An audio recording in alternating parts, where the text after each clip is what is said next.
I didn't see it either, but I I heard did. about Yeah, it's a it. good It's a article. really nice Yeah, article it's a nice about article, yeah. his bringing the Nashua television Yeah. station up and running and getting everyone involved. Welcome to the Selectmen's meeting for the 2nd of April, 2012. Our first item on the agenda is Pledge of Allegiance. Please join me. I pledge allegiance to the flag of the United States of America and to the republic for which it stands, one nation, under God, indivisible, with liberty and justice for all. Thank you.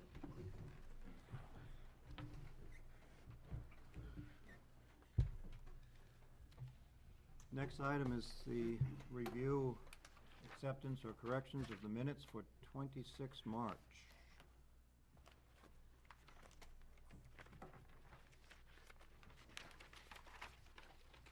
Which includes the public meeting and one session of non-public.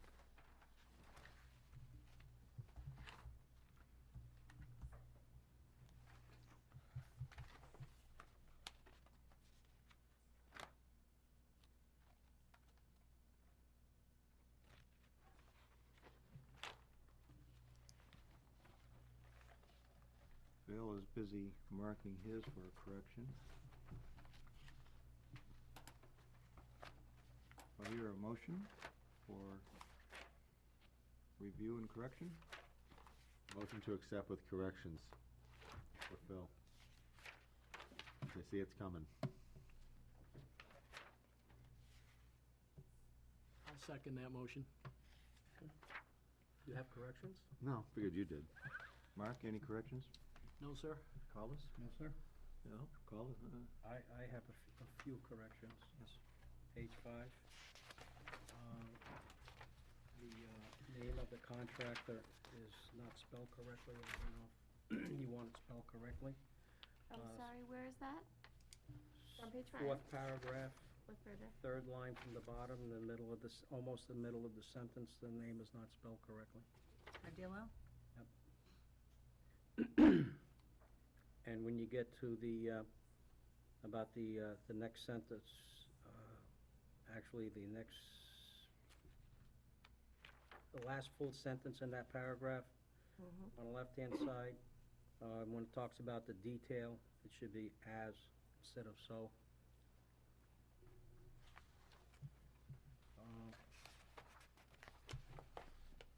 Are you going to give us correct spelling of Cardillo? You may look it up. Yeah, I think you, because I think it's We're not going to CIA embarrass ourselves. R, but just to make sure it's the correct, Okay. okay? Page 14, the third paragraph, second sentence from the bottom on the right-hand side, the word gate should be replaced by parking lot. Oh. Okay?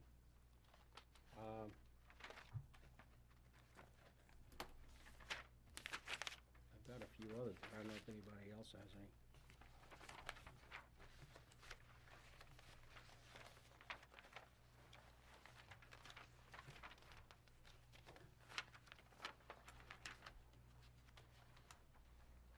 Page 7.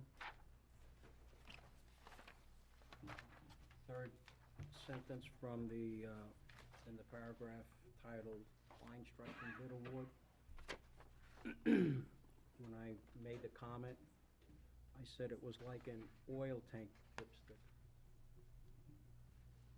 Fuel oil tank dipstick, just so people could understand what they were talking about. It was Carl who mentioned the paint dipstick. Okay. And I said it's just like a fuel oil dipstick.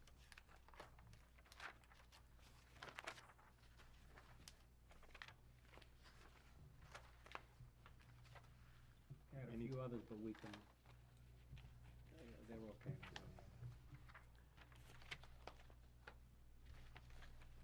Vote on these minutes as corrected.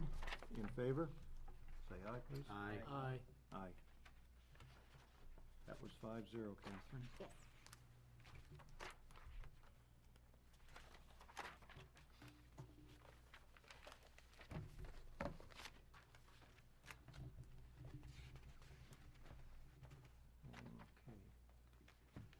On announcements,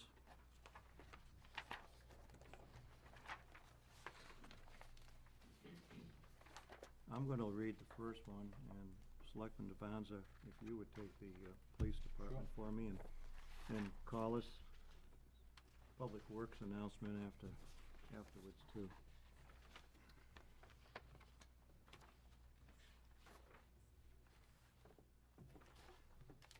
We have a letter addressed to a town hall employee, Dave Roberge.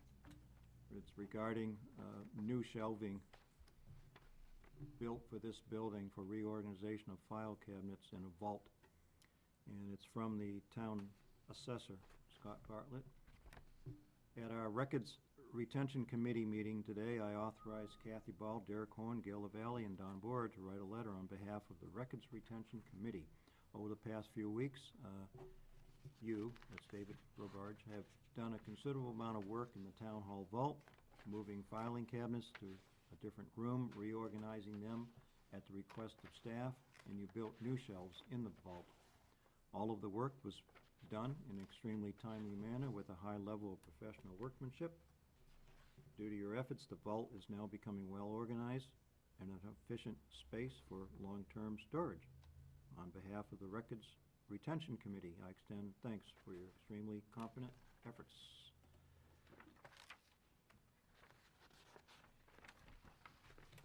And you take yours first, please. Okay, we have a public notice from the Goffstown Police Department.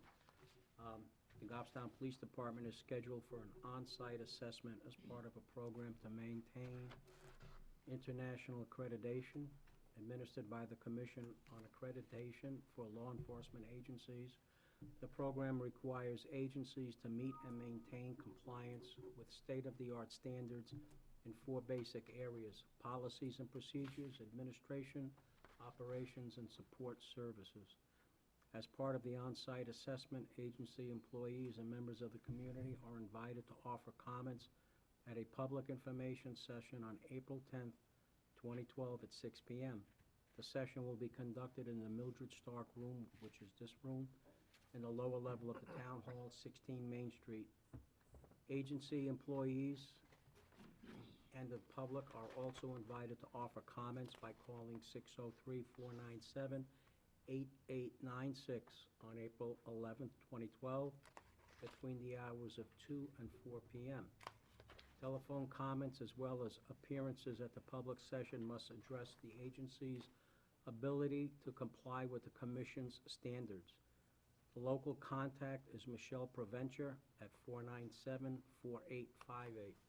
Anyone wishing to submit written comments about the Goffstown Police Department's ability to comply with the standards for accreditation may send them to the Commission on Accreditation for Law Enforcement Agencies, Inc., 13575 Heath Cody Boulevard, Suite 320, Gainesville, Virginia, 20155. Attention, Karen Shepherd, Assessment Manager. Thank you.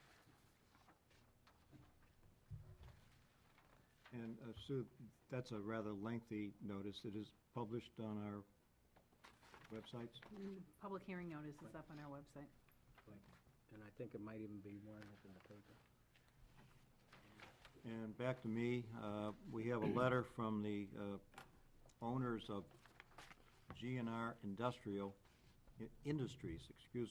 and GNR Industries would like to extend our sincerest thanks and appreciation to Officers Hall and Cortez and the rest of the Goffstown Police Department for their assistance in settling a dispute with one of our delinquent accounts.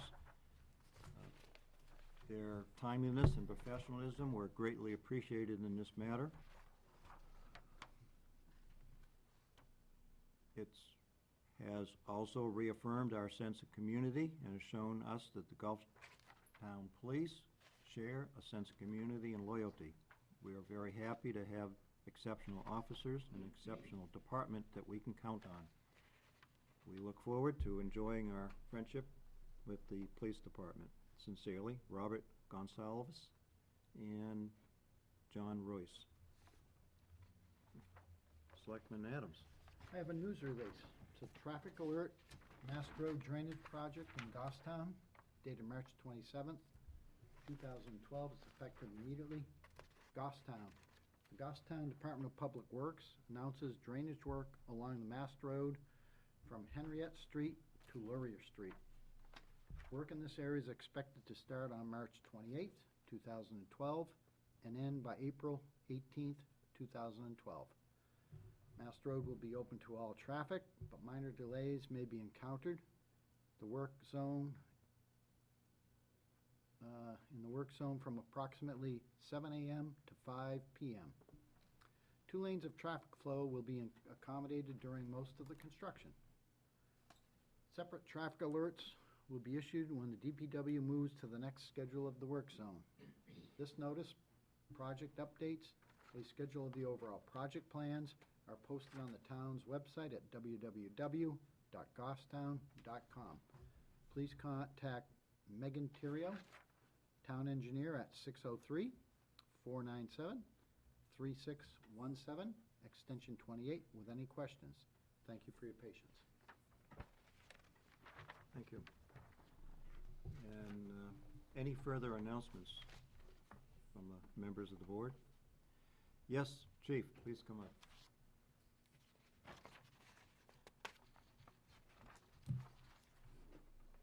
Good evening. Thank you. This is an item that came up just recently, in fact, just before I came over here. So I had an opportunity to contact Selectman Gross on this as my rep. This will be the third day this spring, we'll be experiencing what they call red flag conditions. This is where the weather conditions are ripe for rapid and extreme fire spread in the case of an outdoor wildland fire. Luckily, we've had a couple of brush fires in these conditions, and we'd be able to get crews right on it to limit the threat to a house or too much property. Right now, we have conditions where it's been a fairly dry winter, and on top of that, we have very low humidity, extremely low humidity, like almost desert low humidity. And tomorrow, we're going to have high winds again. So the recipe is there for a tragedy, or for some severe loss of land due to fire. So I'm asking all the residents listening or watching tonight that they be very careful with fire throughout the spring, and if they wish to kindle a brush pile or a campfire, they have to come down to the fire station to get a permit in order to do that. Some people have been unaware of that rule of law. It is state rule, and we enforce state rule. So unfortunately, if you do kindle a fire in a condition, say tomorrow, that you could be responsible for the extinguishing costs, and that's under state law. So again, be very, very careful with fire in the next few days and next few months. Thank you. Thank you for the public announcement. No further announcements. I know we're going to swear in 2 people of the checklist. One is not here, so we'll delay that. Pardon? Can I go upstairs to keep working? Please, I'll delay the swearing in, and we'll move on to the public comment. Do we have anybody here for public comment? Normally, this is about 3 minutes of comment on items that are not on the agenda. And residents of the town. So, there's no one here for public comment, then we'll move on. Next item on the agenda is actually at 6:30 opening of the bids, and I would assume should be properly done at 6:30 since it's on the announced agenda at 6:30. We do have a sealed bid that was in before the closing bell, and we'll open that at 6:30.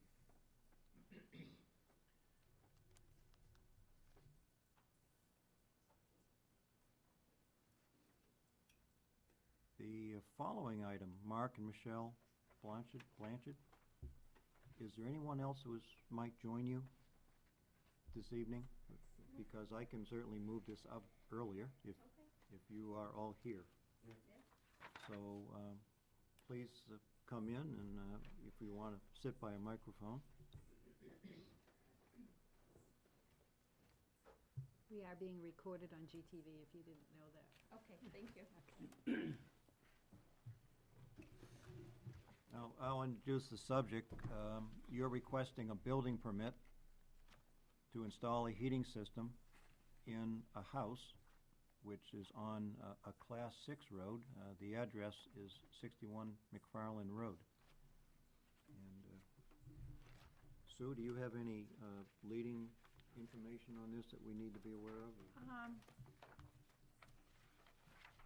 Class 6 roads have a history in this town, and I'm sure Selectman Devanzer is well aware of that history in terms of how they've been treated by different boards. The last board that I remember dealing with it dealt with it that the second house in would be allowed an expansion. This is not an expansion of the footprint, this is an expansion of use from seasonal to year-round. And I don't think we've had one similar to that during my tenure, but Phil, you've been here longer than me, so maybe you. We have. Okay. And I just want to make one comment, that there have been several that were denied. We've had some that wanted to cross with septic to the other side of the road for their septic, which we denied. We approved 2 of those on incline. I don't recall any on McFarland. No, well, Okay. yeah. You're just talking in general yeah, on Class 6. Yeah, I'm saying, and Yep, one. and we have run into issues with those that we did approve on the septic.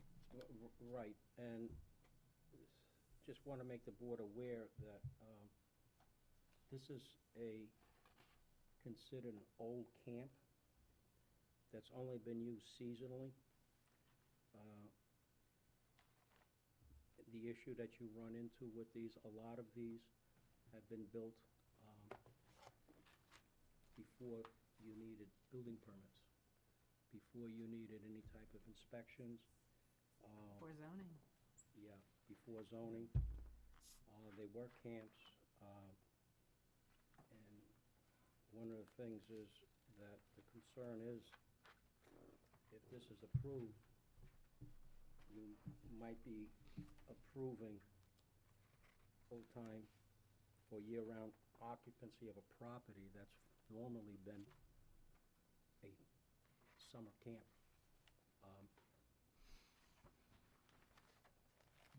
Thank you, and I'm going to, one more sentence to add to the lead-in, and that's RSA 674:41 requires the Board of Selectmen to approve building permits for structures which are on Class 6 roads. So, all that having been said, you have any information you'd like to present to the board? I believe Brian Rose had given you guys something in your packet. That should, I believe that should cover us for all the questions that the planning board had asked us. And I also do have a waiver, a municipality waiver, signed.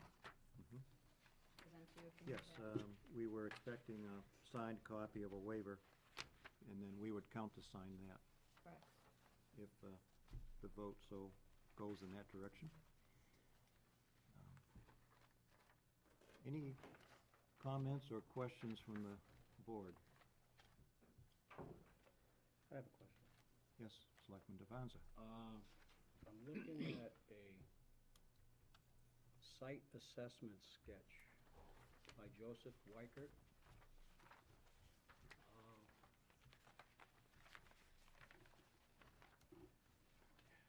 And I guess the question that I have is, shows structures, and then it says location of proposed building per septic plan, and that building is in a dashed rectangle. Is that an existing structure? Yes, everything here is existing.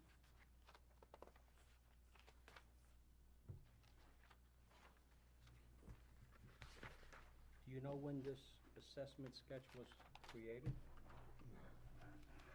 I do not. Well, says up at the top, it says, note, the sketch information was taken from a 1976 septic system design plan. So I would assume back then, I don't know, it's not dated on the plan. Was the sketch done at your request? What did you gather from others? No, it was done. We got a lot of the information from the previous owners. Yes. They were very good with that. I have another question. Please. Did they give you any copies of any building permits that they had applied for over the years? I have something here. I think it's in your packet too. It says, building and zoning official, and it's signed by 3 people. Would you like to see it? But, no, like, did they give you any copies of any, let's say, electrical permits that they Oh, had? the actual permit itself? No. Or their applications, or any approvals for electrical or wiring was No. any? I have the packet that they gave me, actually. Well, we have permit numbers and everything on this sheet. And it's signed off, electrical, plumbing, and building. Right, okay.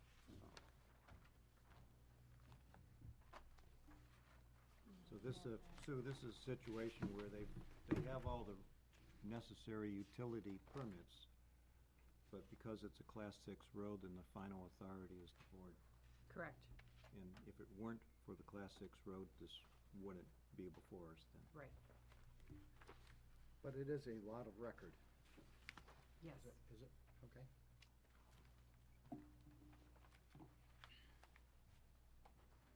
It has frontage on McFarland Road? Where's the frontage? I believe it's on McFarland. No, there is no frontage. Here.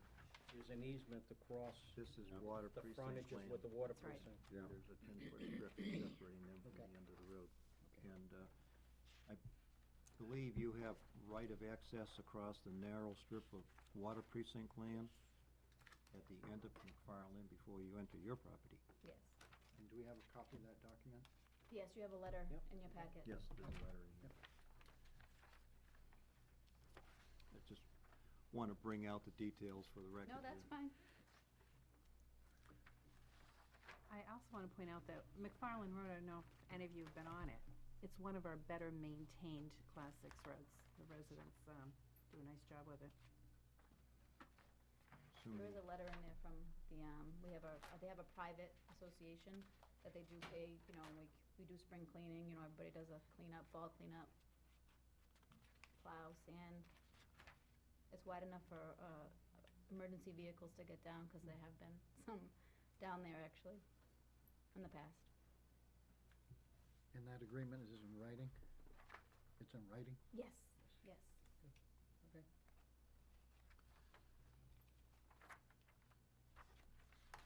Mark? I'm good, sir. Hang on.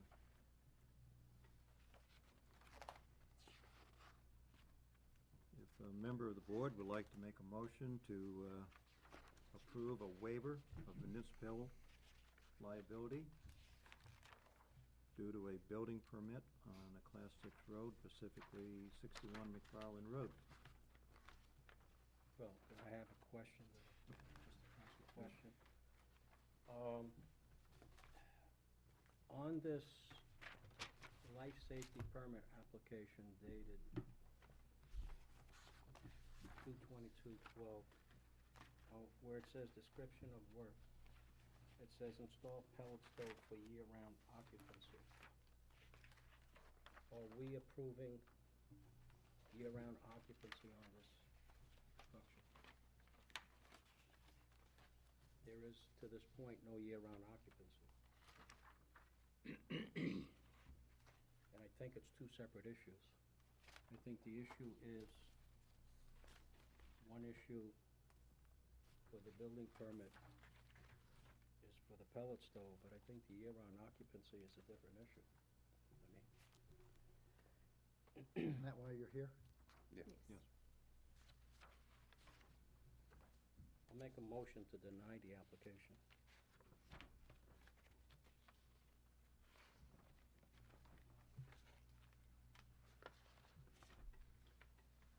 Do I hear a second? I'm gonna I'll second it for discussion. I have some questions too. Then we're in discussion about the Okay. motion. So, the history of this property was that it was for a summer camp only. It was 3-season, I Three believe. season. Yes, And now you have since purchased it, correct. and you're looking to convert it into a full-time, year-round residence? Yes. All right. And in terms of environmental, it qualified for legal septic system with no, is that, Everything's already there. It has a well, it has a septic, we've had it inspected, and everything passed fine, flying colors. okay. And my other question is that there are other folks that are, below you? I mean, you're the highest one on this, Yes, on the it's street? it's like the dead end, so we're at You're the the end. last one? Yes. Yeah. And there Okay. are about 9 or 10 other residents that are Below. full-time, yeah. Okay.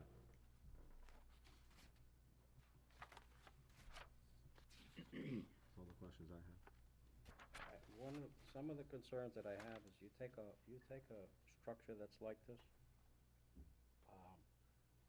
that has not been used for full-time use, and now when you start taking for full-time use and you start having a family live there and you have several people that are living there, there tends to be more things that are being used in there, such as electrical appliances and stuff. And depending on the wiring that's in the structure, as again, these were built as old camps.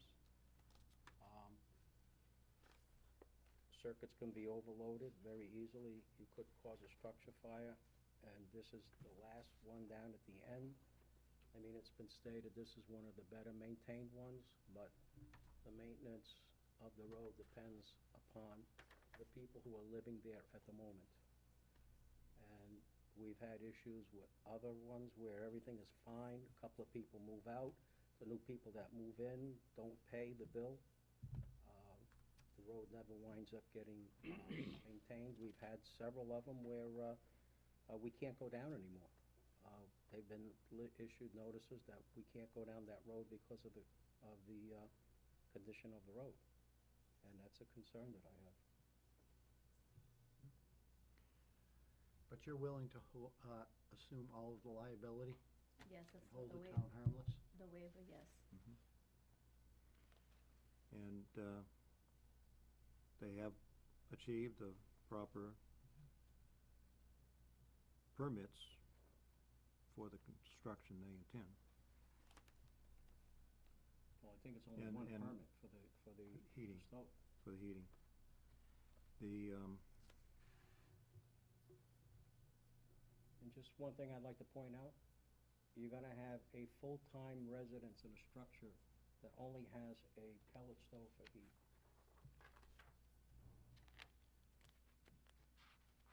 It should have a central heating system, the pellet stove should be a secondary source of heat.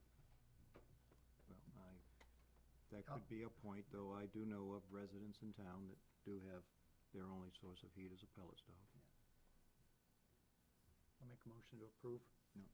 We already have a motion on the table, and that was a motion to deny the application, or deny approval of this action.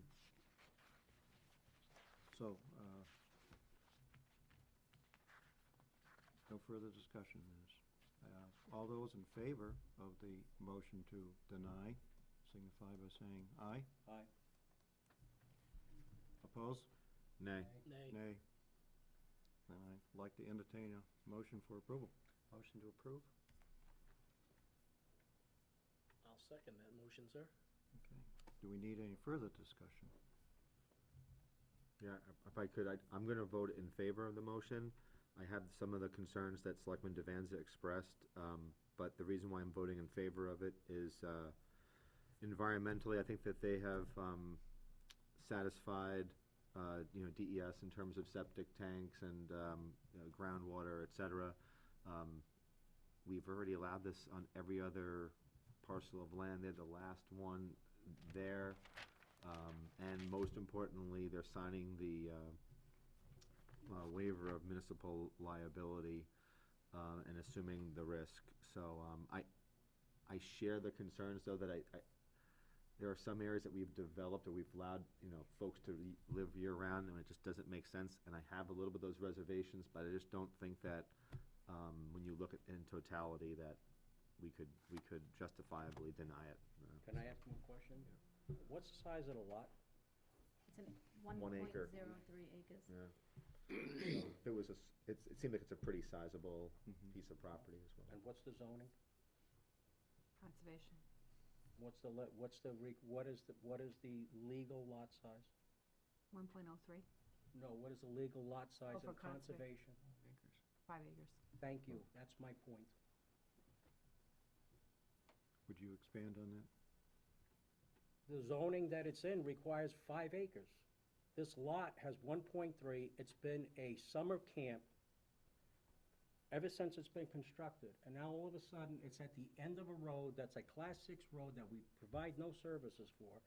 And now we're going to allow year-round use in a structure, okay? If you're gonna allow year-round use in that structure, you're gonna allow, you're allowing expansion.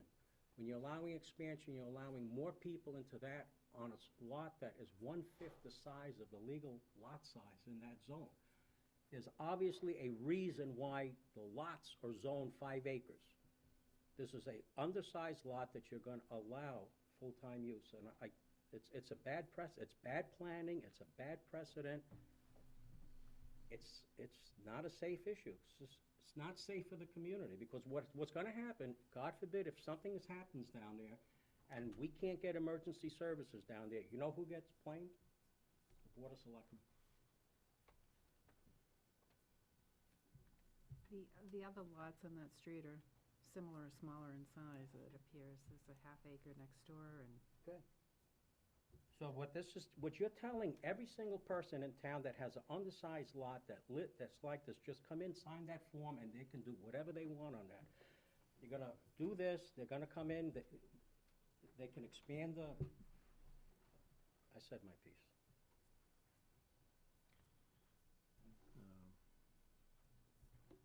I'd like to call for the decision on this motion to approve the action.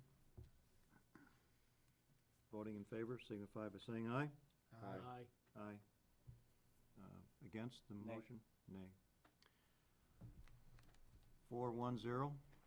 Would you like to enter anything into the record, other than your previous comments? I think this is bad precedent that the Board of Selectmen. Would you leave the signed application with Catherine? And we'll attend to that later in the evening. We want to thank you, and you're not going to regret it.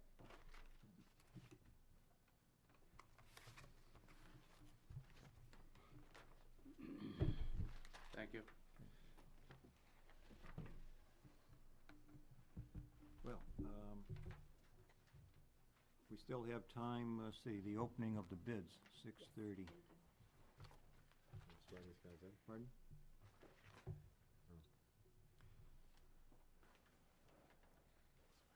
We'll do the swearing in first, because I know you're anxious to go upstairs and go to work.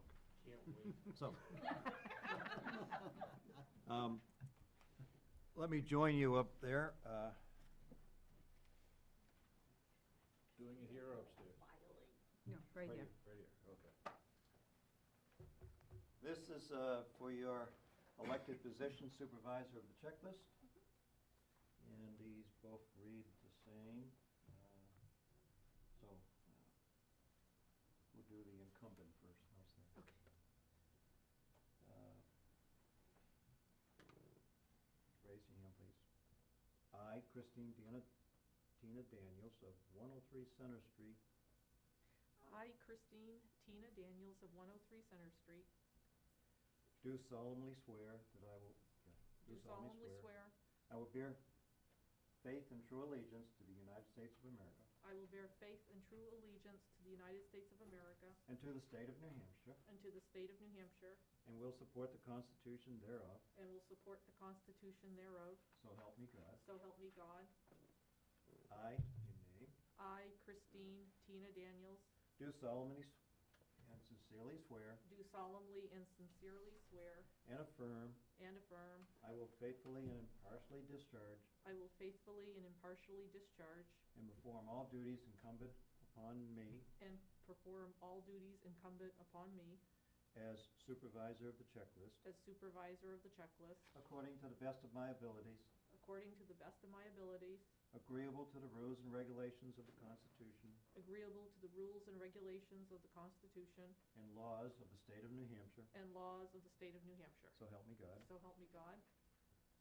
You are done. If you would sign those, Okay.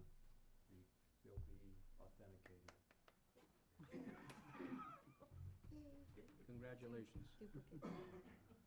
I, I, in your name, Albert DeRusso, of 47 Worthley Hill Road, Worthley Hill Road, do solemnly swear do solemnly swear that I will bear faith and true allegiance I will bear faith and true allegiance to the United States of America to the United States of America and to the state of New Hampshire, and to the state of New Hampshire, and will support the Constitution thereof, and will support the Constitution thereof, so help me God. so help me God.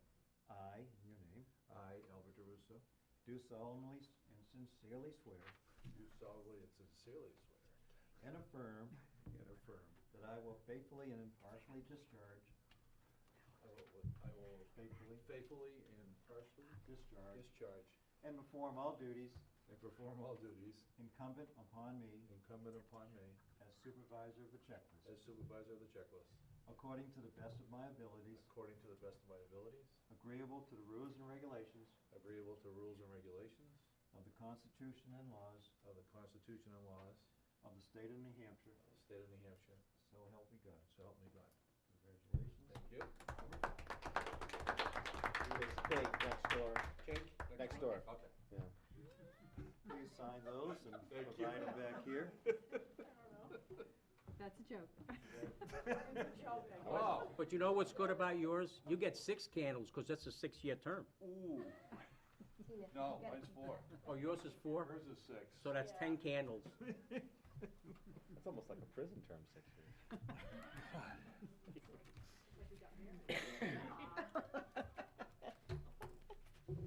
I, Al, take thee, Christine.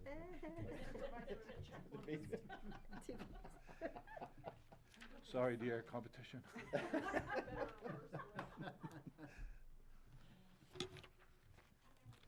Deal with it. Yeah.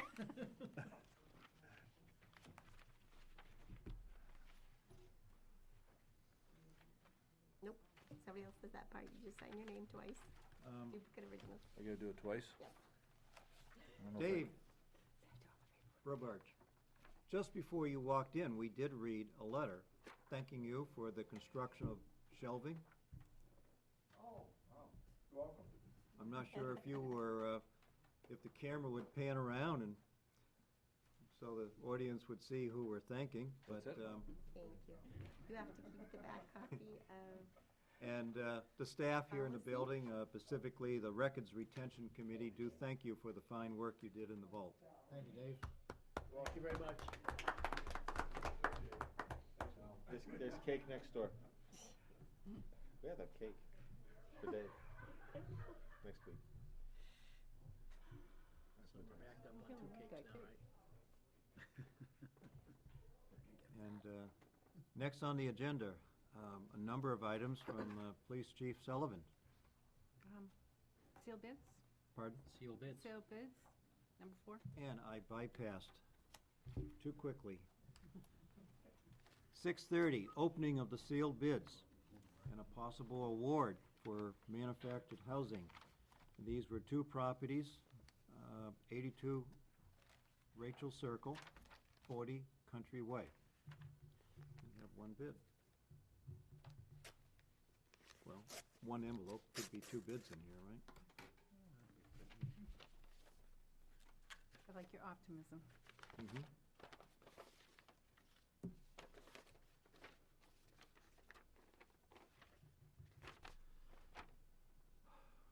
This is a bid for 40 Country Way. Members of the Board of Selectmen, we're interested in placing a bid on 40 Country Way, Medford Farms, in the amount of $1,000. Our intention is to live in this residence once it is refurbished.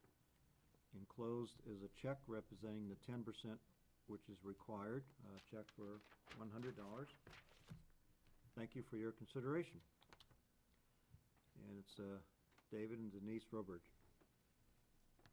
presently at 133 River Road, Ware.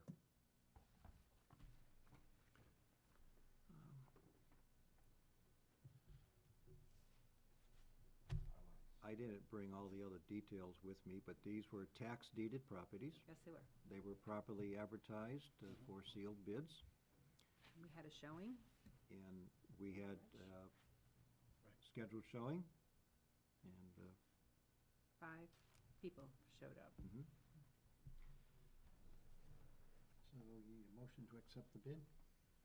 All right. Yes. yes. Yeah, just a question, though. Mhm. Well, this is for 40, right? 40 So that Country means Lane. we did not receive a bid on 82? Right. And refresh my memory, 40 is the double-wide home? Thank you. Which I believe was, yes, it was taxed. The amount, I'm trying to think of the amount, but it's not relevant here.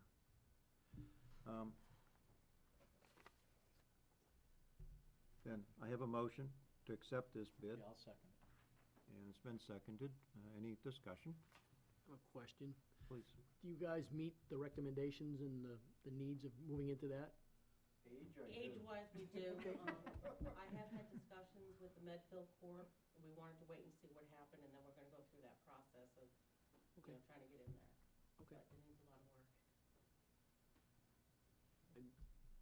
Yes, and we're allowed to sell the property to a developer or a person willing to refurbish the house, which is what they have indicated they want to do. And then, under our agreement with Medford Farms, if they wanted to resell it, then it would have to be to a proper resident eligible to live there. So I would assume then that this bid is subject to you meeting the conditions, Medville conditions. Yes. That's where I was gonna, that was my next question. I mean, I just wanna make sure that we don't waste this time and waste their time. Oh, So- yeah, I have a question. Am I to understand that the purpose of this process that we're going through is so that people can buy these and renovate them and then sell them? Or move in. Or move in. Okay, is there a distinction that you can do one or the other? What I'm getting at is I want to make sure that if their intent is to move in and we accept this, and let's say for some reason they don't meet the qualifications, do they have is there a way out for them on this? That's what I was just gonna say. I think the motion should be to accept their bid contingent upon them meeting the Medville requirements. Because I think that's your intent. You only wanna buy it if you can move in there, correct? Right. So there's standards as to how the building needs to be brought up to code, or whatever set standard needs to be? No, I think it's more their eligibility in terms of age. I think they have income requirements there. They do background checks, things like that, to be eligible to occupy. If I can, I guess, when we put this out to bid, we put it out to bid and it's subject to regulations of Medville. Mhm. That was my question. Does Medville have the ability that if a person doesn't meet the requirements to move in, that they can do something else? In other words, if this is accepted and they don't meet it, are they out there $100? No, I think we would refund that $100 because they've stated their intent is to live in it, to occupy, not to flip. Okay. I just want to make sure that. And I think we can get that done before closing. Want to make sure that we're doing this correctly. That's my concern. I mean, if we had 2 bids for the same one, and let's say for example, the other bid was $75, or let's say the other bid was $90, and we took this bid, Now, the other guy wanted to flip it, and they don't meet the eligibility. This other bid's gone, and we're sitting here, still sitting on the property. Right, I think we would have given him so much time to determine their Okay, that just, eligibility. as long as everybody's clear. I mean, No, And good point. we're all I'm clear. good with that. Yeah. And you're good with the contingent upon, Oh, I don't have a problem. I just wanna make sure that So- we're all clear and we're not approving something that if they don't make it, they're out the $100, that they wanna be able to recoup their 100. so the motion, as I heard it and discussed, it was for awarding the property 40 Country Way to David and Denise Roberge, Subject to? subject to the Meeting the conditions. meeting the conditions of eligibility to live there in Medford Farms. Any further discussion? Those in favor, say aye. Aye. Aye. 5-0. Welcome to Gulfstown. Well, at least we know you can have a lot of shelves, Denise. Well, I know he can build, right? And according to our agreement with Medville, if the unit cannot be sold by the town of Goffstown or as a rehab within 6 months, then the unit will be deeded to Medville Cooperative, who shall bear the demolition costs or the rehab cost. If any profit is realized from rehab from the sale, it shall be used to pay back the outstanding property taxes due at the time of the tax deeding. So you could take action to sign over 82 Rachel Circle to Medville Cooperative. So moved. Second. Okay. Any discussion? This is deeding property to Medfield Farms, Medford Farms. Medville Cooperative, I think is their legal Medfield name. Cooperative. Yes. Those in favor signify by saying aye. Aye. Aye. 5-0 again, Catherine. And please pass the check down to safekeeping for the town administrator.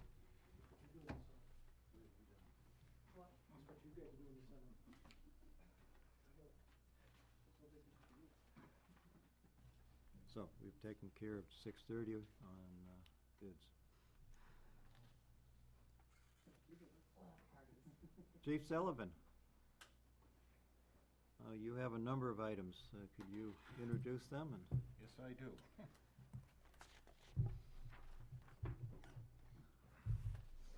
Good evening. I'm here on behalf of. Do you have the order in which we have them in our packets? I want to give you an agenda. I've Oh, you got do my have one, hand. okay, good. Just trying to make sure they're in the right order. I'm here representing the Highway Safety Committee.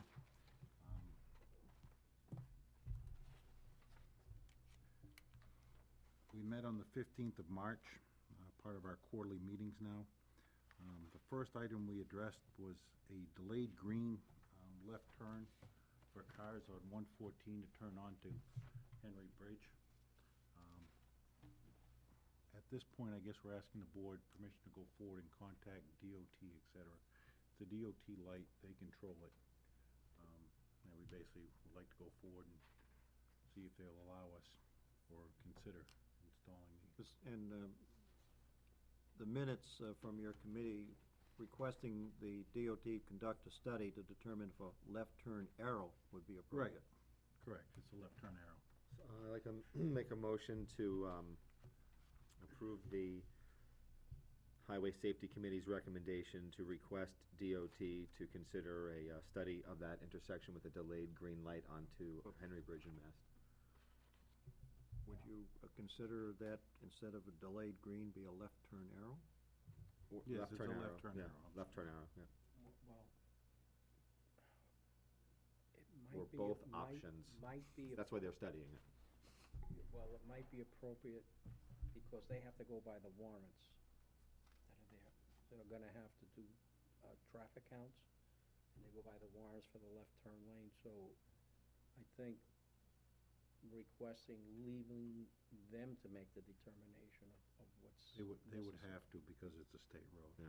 Right. My concern is if you ask for one thing or another thing, the solution might be the third thing, and since we didn't ask for it, it's a no, is where I'm, but if they just. That's where I was going, Okay, open-ended. okay, I'll second it. I'm gonna add to that, discussion then, since I was present for that committee meeting. I found through, research that delayed green lights are rather frowned upon, because the person who is presented a green light may, if he's unfamiliar with the intersection, they're looking at the traffic opposite them, saying, well, I have a green light, why aren't those guys moving? And if there's no signage indicating such a situation, then they're hesitant. It's the playing the game of eye contact. And eventually they say, well, maybe I ought to proceed, then it's too late, because the other traffic has They may now decide to proceeded. put a roundabout, you never know. Oh, goody. Let's do more of those. So is the motion to request DOT study the feasibility of a solution to left turns onto Henry Bridge Road? Yes. Yeah, that's what my second was, so. Okay. They've looked at this about 10 years ago. About every 10 years ago, they look at it. Those in favor signify by saying aye. Aye. Next item, Chief. The next item we discussed was a request from Kenneth Pratt of 173 Shirley Hill Road for a blind driveway sign by his residence. That's in the area of Smeedle's Corner, up off of Shirley Hill Road by the intersection of Bryan Road. We felt the cars slow around that corner as it is, and as slow as they go around that corner, that a blind driveway sign was not necessary. The recommendation of the committee was not to recommend.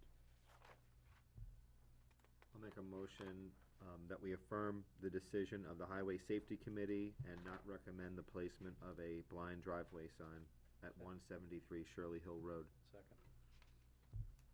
Any discussion? Those in favor of the motion signify by saying aye. Aye. Aye.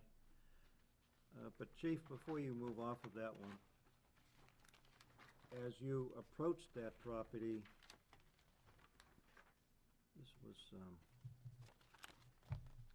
as you approach the property from the Wallace Road direction, there are a considerable number of brush and trees on the right-of-way before the driveway.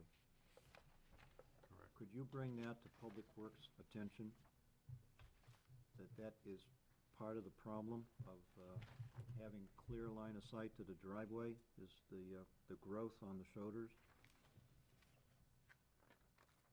And my recommendation is they find the means to take care of that growth, remove it.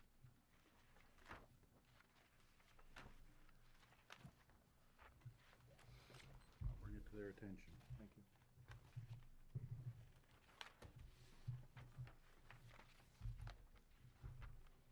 Next item was a request for a slow children sign in Lynchville Park Road, Cove Street and Bay Street.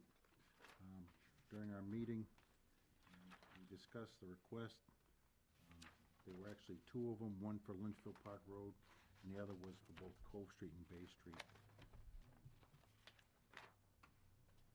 We combined the two requests because they're in such close proximity to each other. Committee discussed it, and after discussion, they voted 5-0 not to recommend the placement of the slow children signs. I make a motion to accept the Highway Safety Committee's recommendation. I'll second that. Discussion? Those in favor of the motion? Aye. Aye. 5-0, Catherine.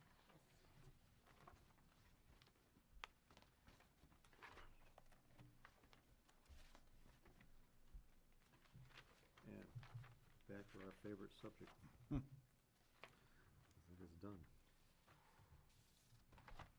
Next item This we, is, I believe this is really two subjects dealing with Prospect, correct? YMCA is No. the Oh, Y YMCA next. now. Pardon? The Y? YMCA. Oh, the one, okay. So several months ago, we came before the board and requested the installation of LED flashing signs on, as you approach the Y to slow people down for the blind driveway. Upon further study along with the Y, who was willing to pay for the signs, and the installation of the signs, and at which point the town would take them over, the problem was, what Carl saw was the solar panels that are up on Wallace Road. They're not effective. And those solar panels being placed there wouldn't give us the desired results. They wouldn't be flashing when we needed them to flash. We recontacted the Y. We've had a discussion with the Y. They're willing to pay for the stringing of a flashing yellow light at the entrance at the top of the hill, and the signs, excuse me, on either side of the entrance, warning of a blind driveway. Highway, police, and the Y, we've all met out in front of the building, looked at the best options, and we felt that was the best option. Motion to accept the Highway Safety Committee's recommendation I'll second it. on the YMCA light. I do have a question, Chief. Yes. These lights, I assume, or I'm hoping, have ways to make adjustments for the light, the shielding of the light. They'll have to the shrouding around them. We've looked into that, and they'll have shrouds around them to restrict the effects on either side of the roadway. For the concern of the neighbors. Of the abutters. Yes. Okay, so everybody is confident that this is going, that we're not gonna have angry abutters coming in? Carl seemed very confident that the shrouds that he could put on these lights would in fact accomplish that. Okay. So what you're saying then is, if somebody has a complaint, to contact Carl? Absolutely. Okay. And you had asked Carl if these were acceptable under MUTCD standards, and he did say they are. Okay, because that was the biggest concern that I've had all along with this. Okay. If you're in favor of the motion, signify by saying aye. Aye. Aye. 5-0, I heard. Okay. Prospect Street and Mass Road 2. Yes.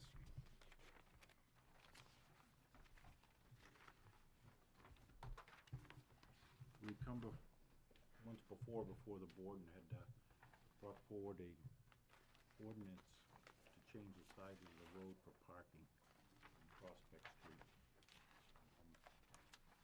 Once that was put in place, there was some discourse between the neighborhood up there, and they felt that it's not what they wanted. We brought it back to the neighbors. They came to an agreement that the current side of parking, previous to the change of the ordinance, was acceptable. You mean the prior side? Prior side, yes. Prior side was acceptable.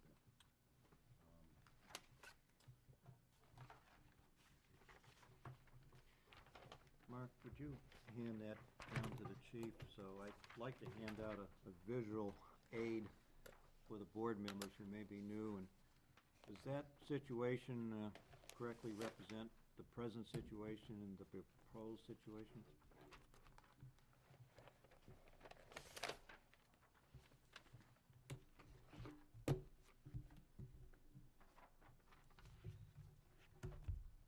No.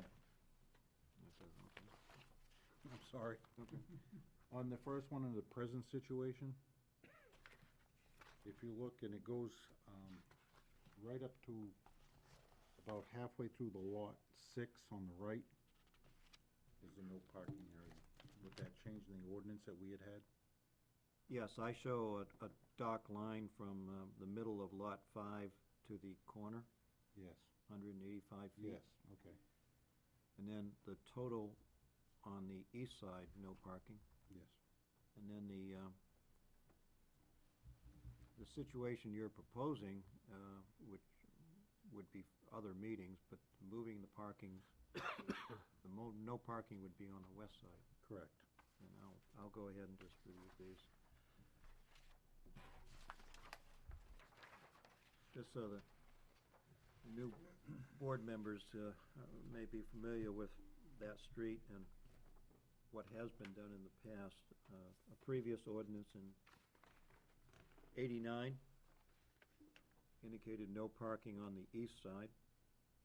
Then a recent ordinance last fall had no parking from the middle of 5 Prospect down to the intersection of Mass Road.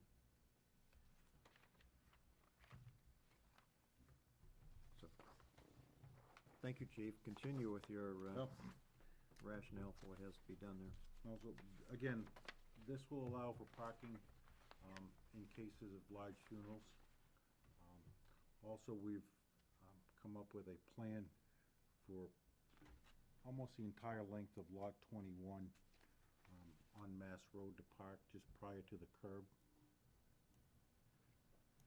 On the curb, and that's already been signed. There's already parking and no parking available there as well. And that's what we're trying to do at this point. All the neighbors are in favor of it. They're in agreement. So I see 2 motions here. On the cover sheet for our agenda item is delineation of parking or no parking on South Mass. And I see that as a separate issue before we address Prospect Street. As I said, the signs are already up there. Okay. And the parking ordinances are already in place, either by state law. So the signs The signs Clear- are just clarify- clarify the existing laws. the existing ordinance. Then there is no further discussion necessary then. Yes. I have a question, though. In not being at the Highway Safety Committee meeting on this, I guess what I'm not clear on, we had voted for ordinance change. Yes, There's currently an ordinance change that we have. yes. This request here is to paint yellow lines and erect parking signs on South Mass, which is the ordinance is Prospect. These are 2 separate issues? 2 separate issues. So this has got nothing to, and the reason why I was a little confused is because on the next page in the backup was Yep. this, so, If, after the committee had fully discussed the arrangement of no parking on Prospect Street, the director of the funeral home brought to our attention at the committee, persons parking on South Mass Road could be confused as exactly where parking is allowed and then where does it stop and becomes no parking. right, I understand. And so the cover sheet to our agenda item indicates that at a certain point, will be a sign that says no parking from this point forward. And that, we agreed that clarified an existing ordinance. And so Chief is bringing to our attention that there is a sign up there clarifying the existing ordinance. And furthermore, the curbing painted yellow, I'm not sure that's done yet, but waiting for the paint crew. I guess, So there's, well, I don't see any action on the cover sheet. The action's on the following pages. Okay, but I guess what you just said confused me a little bit further, because now we're talking 2 ordinances. The ordinance that you just talked about, it sounded like they were 2 ordinances. Would you proceed into the modification of an ordinance? are we talking about Prospect or are we talking about the turn right now? Yeah, can we just isolate? That's what I'm trying to do. I'll talk to the turn if that's acceptable. The turn from Prospect Street coming towards the center of town. Currently, state law and existing ordinances, not the one that deals with parking on Prospect Street, but other existing ordinances, address the parking there. All we tried to do in our discussions was to better delineate to the public where they could and could not park. There's no ordinances, no laws needed to be changed to address that parking situation. That's simply signs being placed by Public Works, and painting of the curb. Motion to approve Highway Safety Committee's recommendation with respect to the signs and parking delineations on Mast Road. Second. Those in favor signify by saying aye. Aye. Aye. Approved. 5-0, Kathy. Yes. The second portion, Thank you. Prospect, is changing the parking to the opposite side of the street. No parking would be on the French and Rising side of Prospect Street, for the entire length of Prospect Street. Give that to Sue and Catherine. And that would be indicated in the proposed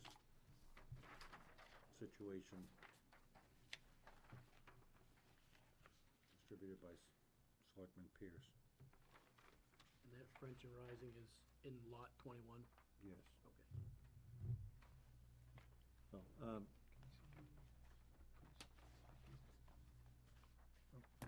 got one.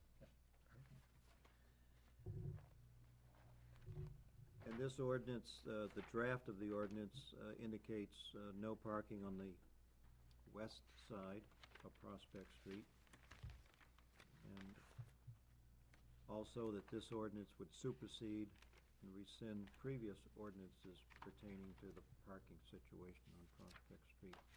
So I believe, Sue, we have to accept going forward to public comment on this. Public hearings, two Public public hearing. hearings. Two?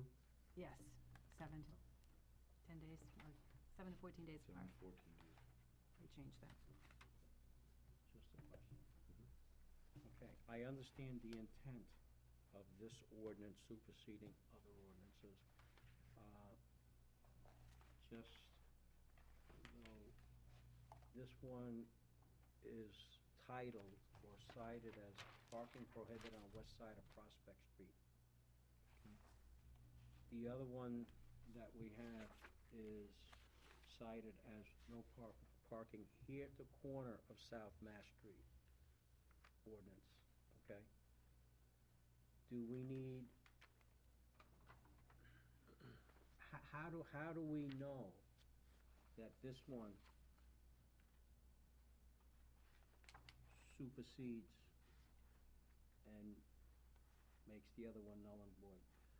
So you would have the sentence under paragraph 3, the enactment of this ordinance will supersede and rescind previous ordinances pertaining to Prospect Street. You would like to see the title of those previous ordinances spelled out. Well, I'm not saying I would like to see it. I just want to make sure that if that's necessary, we need to do that, that it's done. It's just because they have completely different titles. And I don't know how they're referenced, since we don't have a full codification of ordinances in the town yet, where when you do another ordinance, we do the book and the codification is there. Because we don't have that codification, that's the concern. And if you're doing it by, if you do it by search, let's say, computer search by name, that other one has no reference to Prospect Street, so you'd never know that it was a Prospect Street ordinance. So I'm asking to make sure for clarity so that we know that that one is specifically, or should it specifically state that this one supersedes that particular ordinance? So I Because hear. we don't have, the I point understand, and what I hear Just- what I hear you saying is that you would like the previous ordinances to be spelled out here. what I'm getting to, and I think the chief will back me up on this. Ever since I've been on the board, I've been trying to get ordinances codified. They have little code numbers down on the bottom, and when you do a supersession, it goes and it does that, and you can follow everything in order, which one came in, what it was, and which one superseded. Without that, lacking that ability of codification, we have no, I don't know what's the other way. We really don't. It'll take me and interns several days to go through our files and pull them.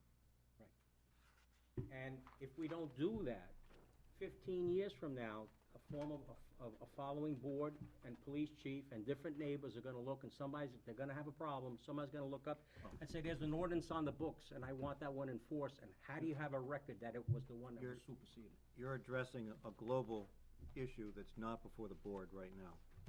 But I wanna avoid the problem that we've had because things come up that we have no record of.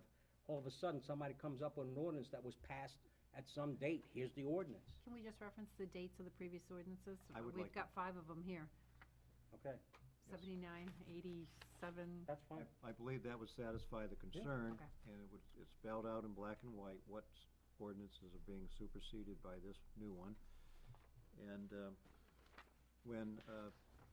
so you'll be making changes to paragraph 3, and on paragraph 9, please have the current board members listed, Chief.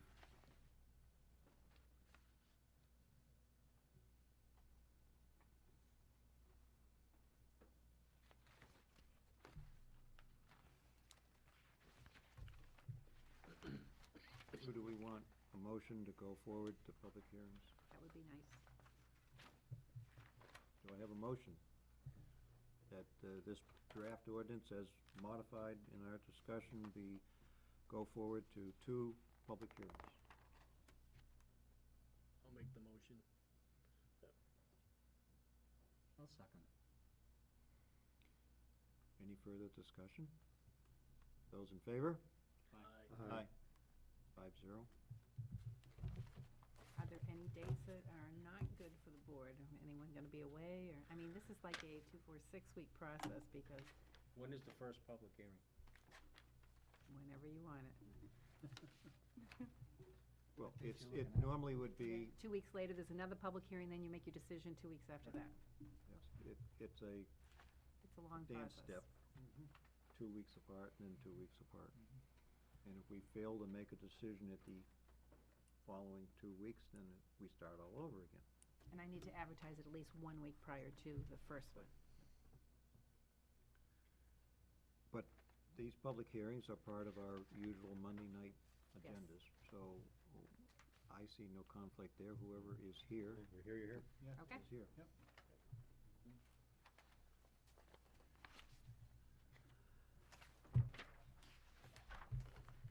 Thank you, Chief.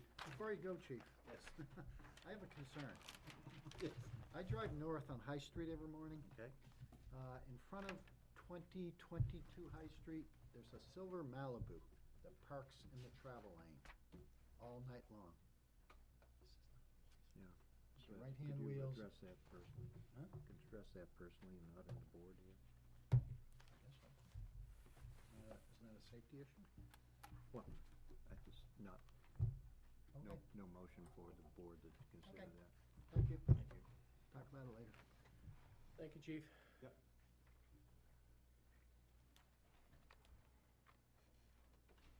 Something I don't know.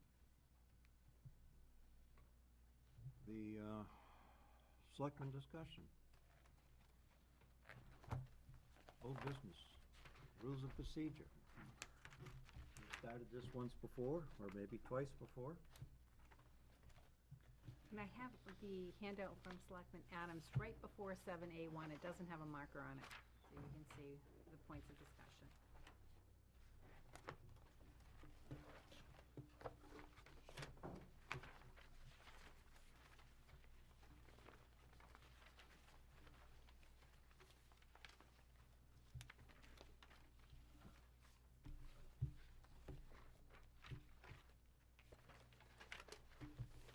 So basically, Selectman Adams proposed a change to Annex A and Rules of Procedure.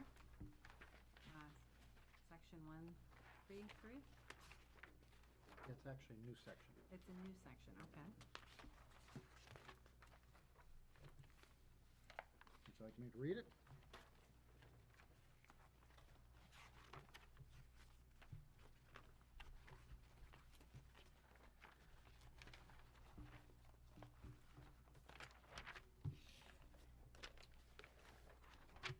I would propose to add the following new section to the rules of procedure for the Board of Selectmen. That would be 1.3.3. Preference shall be given to candidates. This has to do with appointing candidates to boards, commissions, or committees.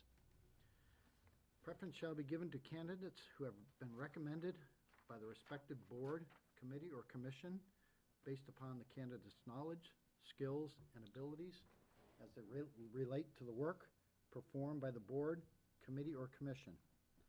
The Board of Selectmen must show good cause for not appointing candidates who have been recommended by the respective board, committee, or commission.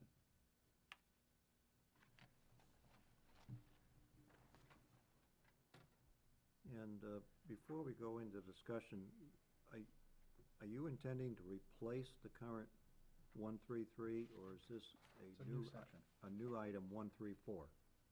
Yeah, it's a new section, renumber. Yeah, it's 133, renumber after it. Yep, correct. Because we're, turn to Annex A here Yep, in the main body of the Hang on. text. We're on Annex A. Yep. First portion of Annex A. There already So is a this would be a new 1.3.3. 1.3.3 would be renumbered to 1.3.4.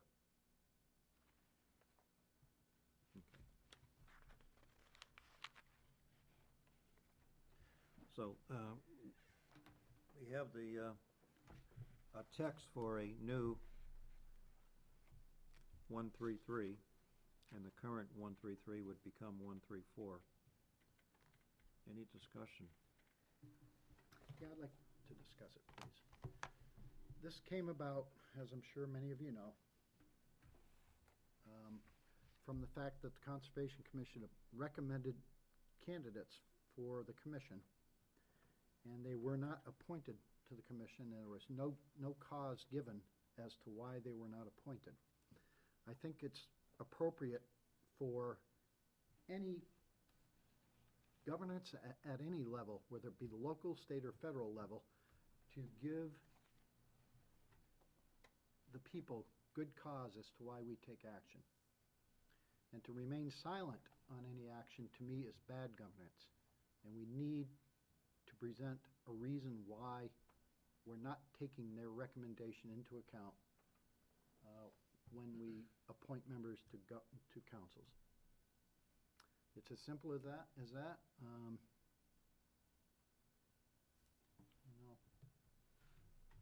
Take discussion on it.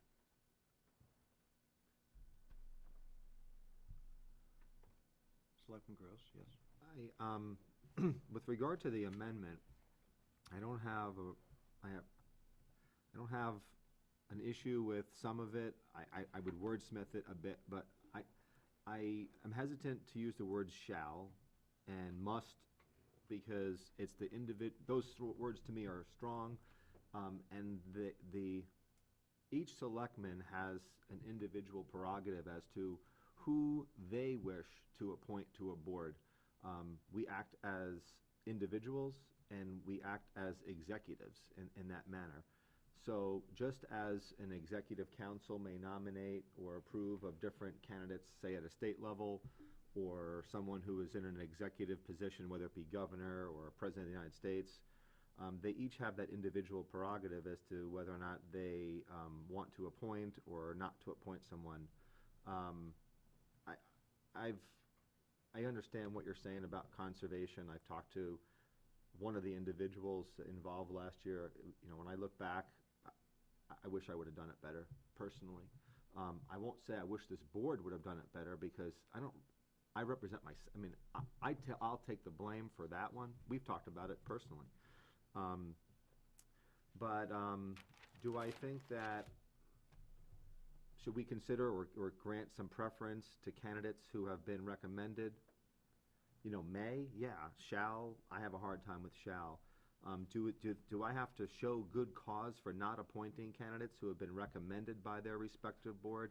I don't think the law says that I, as an individual, have to do that. I think good governance may suggest that, that there should be a reason maybe why you don't want to do that. But I don't think this is an employment thing. We're not giving somebody a paying job per se. I don't think employment laws are in effect here. But that being said, I would like to preserve the individual authority of each selectman to grant that authority to who they want to appoint or not appoint. And I would, I guess, be cautious of restricting that, that ability, so.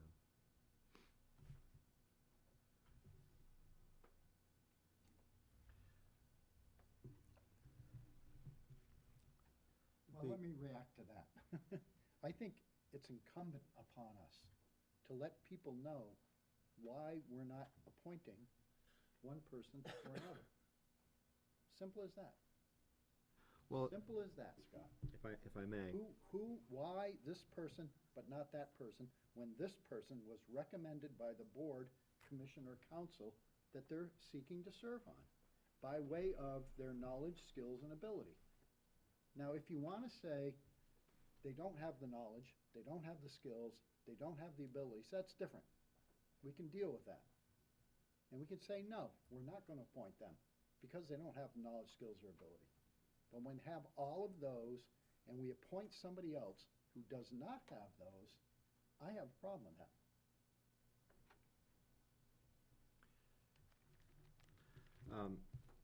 One of the issues that came up in the years prior was the fact that it was very difficult for somebody who had never served on a board or a commission to get on a board or a commission, simply because the recommendations, these boards or commissions, were handpicked by the members themselves.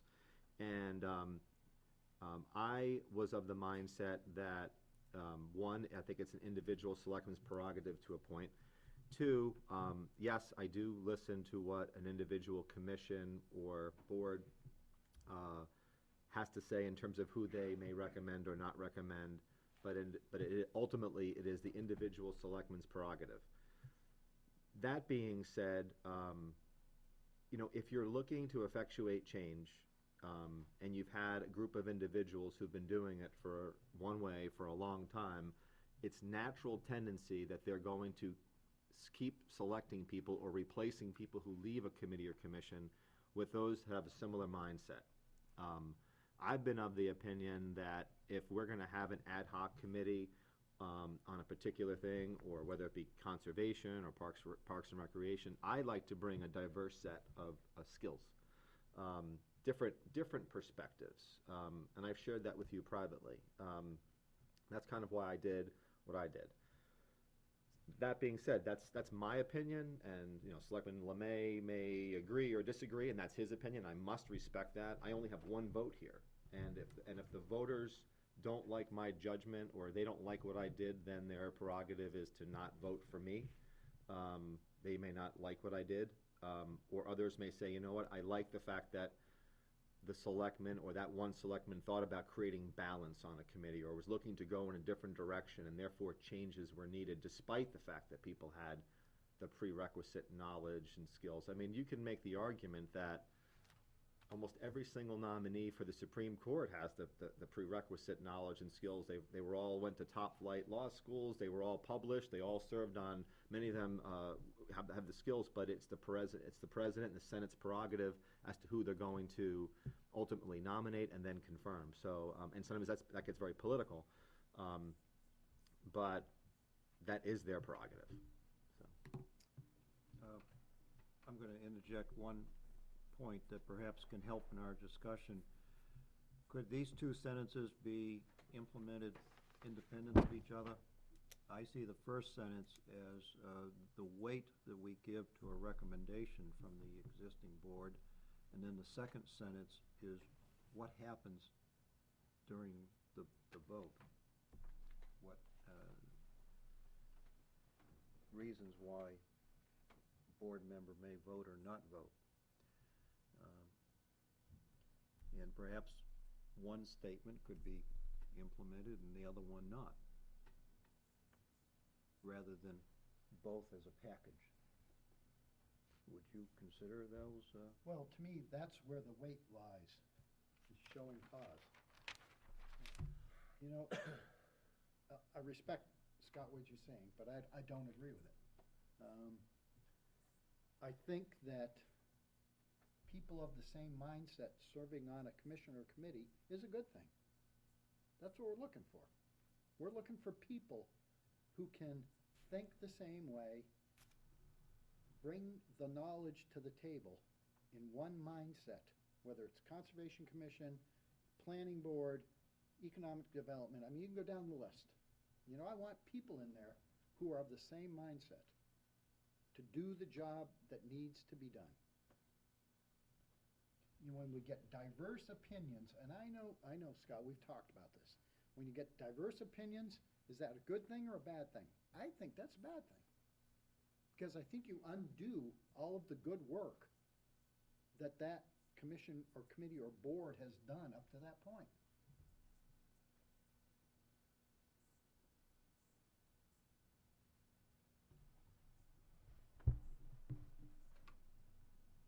And I think that's what the people in Goffstown want. You heard a gentleman speak in public session about this very same issue. You've heard the Conservation Commission talk about this very same issue. We need to listen to these people. They're sending a message to us. Let's hear it. Let's abide by it. Let's do what they're telling us to do.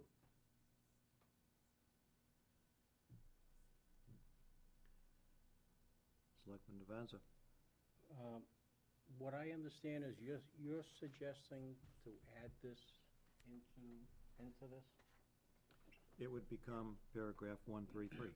Okay, I would just state, I think we had something that was similar to this that we took out, and my recollection is that was a unanimous vote by the Board of Selectmen to take that out. And the reason, one of the reasons why is because this in here creates issues, okay? What I see here is if this is put in place is, let's say, for example, a particular board is changed by the voters from an elected board to an appointed board. The Board of Selectmen would then appoint the members of this board. And what this does now is say that anybody that we're going to reappoint or appoint to this board, we have to get the recommendation by the members of that board. And in essence, what you have is you have a board that's telling the appointing authority how they're going to vote. I don't think that is proper. I don't think it's what the intent of appointed boards are. I don't agree, Phil. It says you have to show good cause why you do not appoint them, and that's perfectly reasonable. You can make findings, you can say, you know, this person, whatever it is. I tend to disagree with you because I think that if that was the case, the legislature would put it into the appointments by appointing authorities, that if they don't take recommendations of the board that they're appointing to, that they have to give good cause, and it's not in the state statutes. I don't know any place that exists. Because what you're taking away is you're taking away the appointing authority's ability to appoint as they see fit.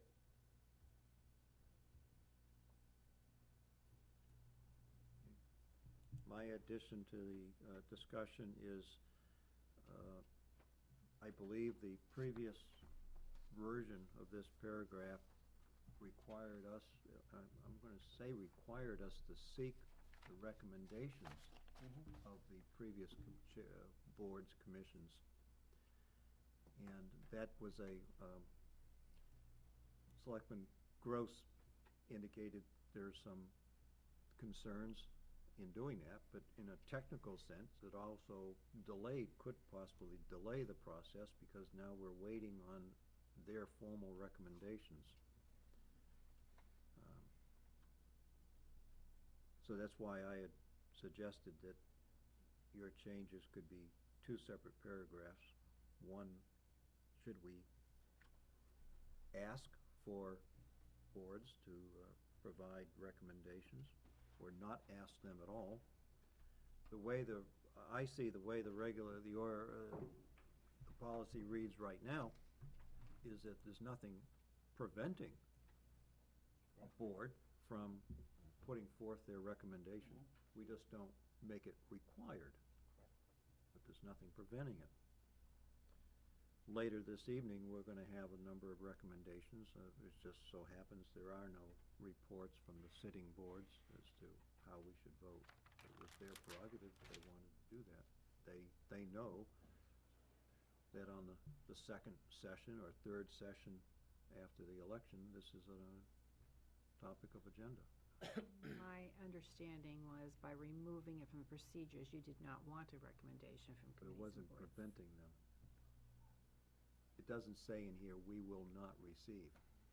I think you reserved your right to request recommendations, but If they wanted to present us their recommendation, we would receive them. that's not, well, then I did not present that way to committees and Well, boards, because that's that's not my the way I understood it. interpretation of this. Well, what I'm hearing from the people in this town is that when committees make a recommendation to the Board of Selectmen, they expect them to uphold it and make those appointments unless they can find good cause for not doing it. And that sounds like good governance to me. And You know, we'll get into this in the facility use policy where it says where it says without cause. I mean, you can cancel them. Let's Yeah. focus on Yep, the all right. procedures, please.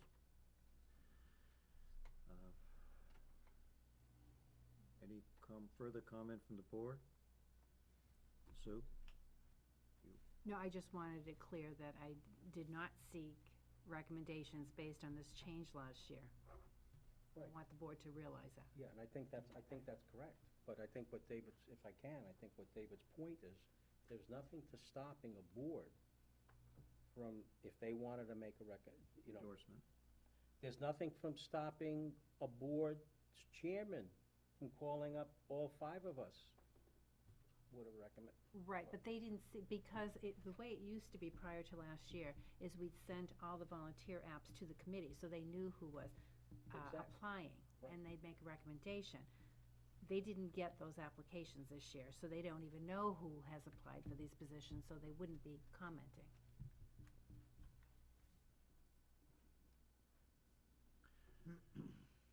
Selectman Gross?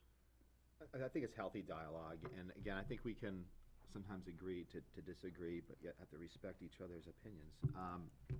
You know, when I look at the appointment process, one of the things that we'll be doing, fire chief is here, you know, we have an ad hoc committee for a fire station.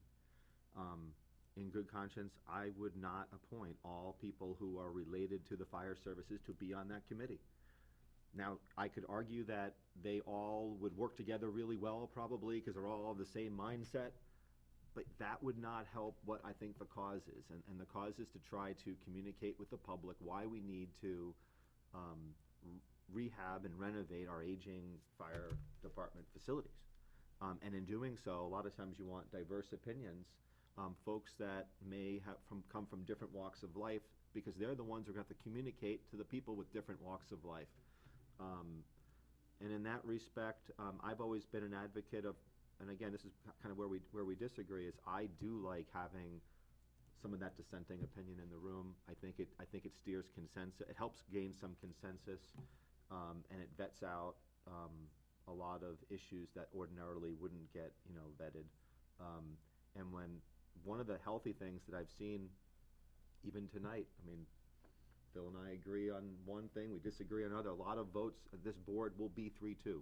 A lot of the votes of the past board were 3-2, and they were from different, because everybody had, you know, we have different opinions on different topics. It's a healthy thing. I hope that we don't get to a point where everything is 5-0, because I think that's what the community expects. And I think when you appoint people for boards, hopefully you won't have 5-0 and 7-0 votes. You'll have split decisions here and there, and that's good. That's a good thing, in my opinion. So I just don't want to.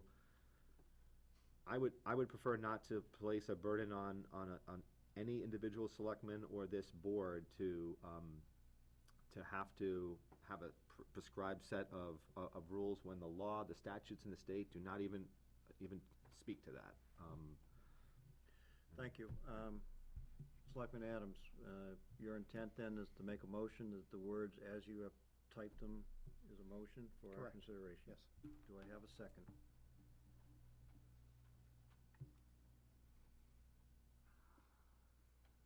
No second? I have we'll move on to a different subject then, on the policy. I made a recommendation in Annex D.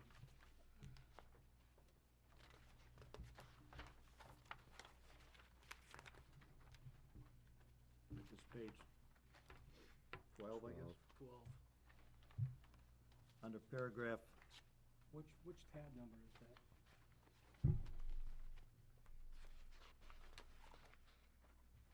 seven A1.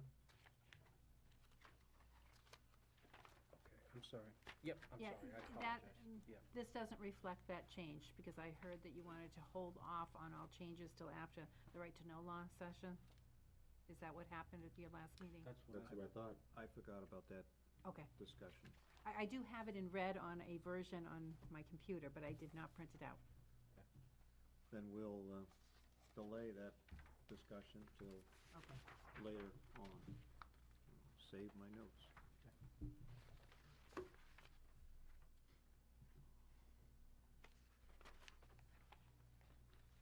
Old business for discussion of our facility use policy. This was a policy that was adopted 2 weeks ago. Yep, 319. And Selectman Adams, you have several recommended changes. Yeah, I just wanted to revisit it if I could, please.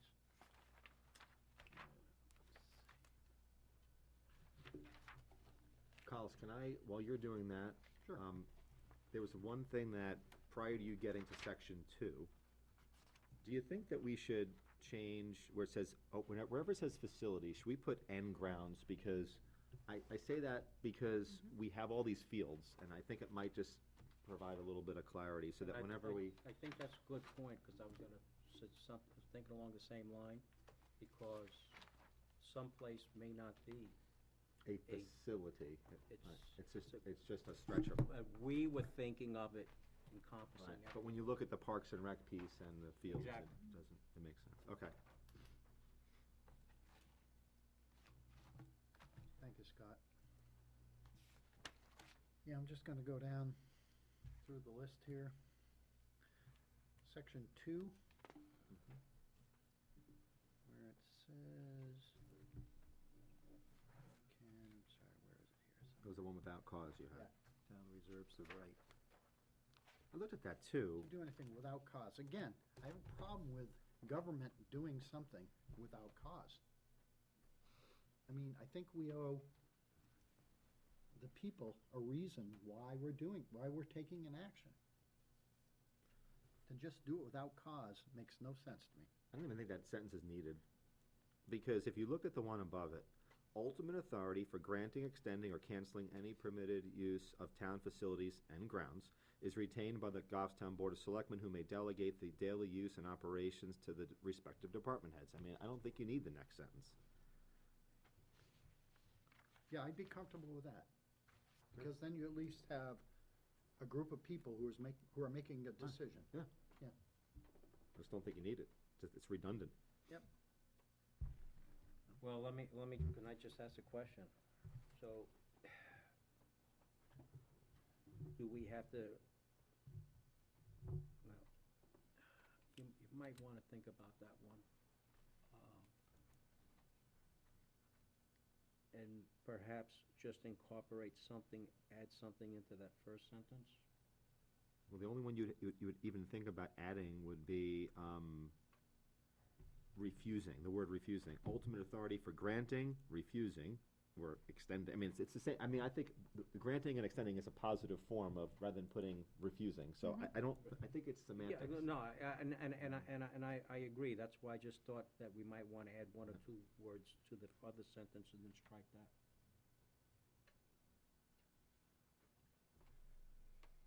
Yeah, I'm okay with that. My concern is without cause. Mhm. So our government can do whatever they want I agree. without a reason. I'm with you. So is there an agreement to remove that sentence? I'm fine with it. I'm fine. But we're going to add something to the other one, just to clarify it? I don't know what you add, because, I mean, I think the notion of ultimate authority for granting, Yep. comma, extending is, and/or canceling incorporates It's there. the right to refuse or cancel a request. You know, I think it does Okay, that. but let me play devil's advocate. So we strike that sentence, it's refused, Right, okay? The use is refused, right. and the person or group wants to know what's the reason. Okay, so then put granting / not granting. I mean, when you say granting or extending, to me, that's, it's, I mean, if you want to add the word refusal Canceling's in there. or yeah, Authority for granting, Well, extending, canceling- and/or canceling. Canceling means it already exists. it already was approved, and Okay, then you're okay, canceling it, so. add refusing and before and or, Mhm. and/or. We can put ultimate that authority meet for your- approval / non-approval, or canceling, you know, that type of thing, you know. Something, just something Yeah, along something that line, just innocuous, that you're covered Okay. for the one time that, all right? I've added the word refusing before and/or. Just adding the word refusing, Yeah. And granting, deleted the next refusing, sentence. extending, That'll work. and Now, while removal. we're here, everyone was in agreement with Scott's thing about and grounds, whatever facilities. Facilities and grounds.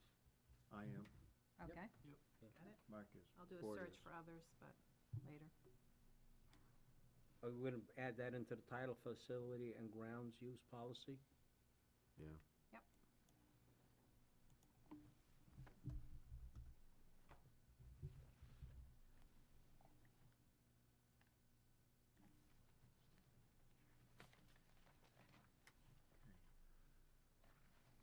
Section, you had a comment on section 3, paragraph F, I believe. Well, it says E, but should be F. Right.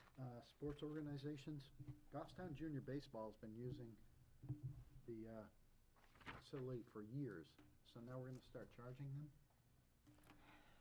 I can respond to that one. I okay. think when we went through this was just my memory of it. Okay. When we talked about Louis Street Field and the Barnard Park Field, et cetera. You're talking about the meeting room, though. You're Use talking, of the you're meeting room. talking meeting room. Yeah, yes, And I think when correct. we were doing this, Mhm. we had that in there because we needed the ability to charge them for the field. Oh, and I don't agree, think- I don't- agree, that's a good thing, I No. agree. But what about the building itself? Well, if they went to Grassmere or came here, they'd pay to use the room, according to the way this is written now. And you're saying they haven't been paying at No. Parks and Rec since they established the fees No, never, last year? never, no. I thought there was only a hardship waiver that they policy had. Their policy came before ours. Yeah. Their facility use and their fees. And why would we do that? I mean, they're nonprofits, they provide a service to our children, why would we charge them fees? I don't get it. I think Tri-Town Soccer pays a fee, Babe Ruth Softball pays it. They've all made donations to Grassmere who they both use Yeah, Grassmere. Tri-Town made a $500 donation to Grassmere Yeah. to use it. We were trying to, with this town-wide policy, was trying to avoid All these this for that type of exactly situations. all the Yeah, but different. We're trying to accommodate good things, and then we're charging people money for it. That doesn't make sense. And some were charging and some weren't, so it was, Right. this was to build some kind of consistency. And I understand what you're questioning, whether or not we should be charging nonprofits, local nonprofits. Right, yeah, local. Which is essentially F and G. Most of, Yep, correct. Right. Yep. Most of your civic, fraternal, professional Yep. are nonprofit. If I'm my not sure memory about serves me right political. too, we had talked, didn't we talk last year or the year before about granting some of these folks like certain number where they, of meetings, but it wouldn't be something where they would meet like every week or, but you would give them a couple of freebies, but after that you would. Yeah, and then the board dismissed This- it for was record too keeping. cumbersome, Yeah, right? They do good things for our community. they do. To say, charge them a fee, it just seems like What- a what if- slap in the face. I guess my question is, what happens if a local nonprofit who, in the board's opinion, doesn't have that same value to the community? Can you give me an example? Let me tell you the reason the Salem television station closed many years ago, the community television, because there was a Ku Klux Klan video done, a recruiting video. They were a local group and they wanted to have a membership drive and they did a show, and Salem TV didn't want to put it on, and therefore they closed their doors. So are they a local nonprofit? Were they a local nonprofit? I'm not sure how they're organized, but some television stations are set up as nonprofits. Yeah, I don't know what their status was. But you know my point. They do good things for the community. Mhm. Let's not charge them money. I mean, we're paying for the building, we're paying for the heat, we're paying for everything. Let them use it.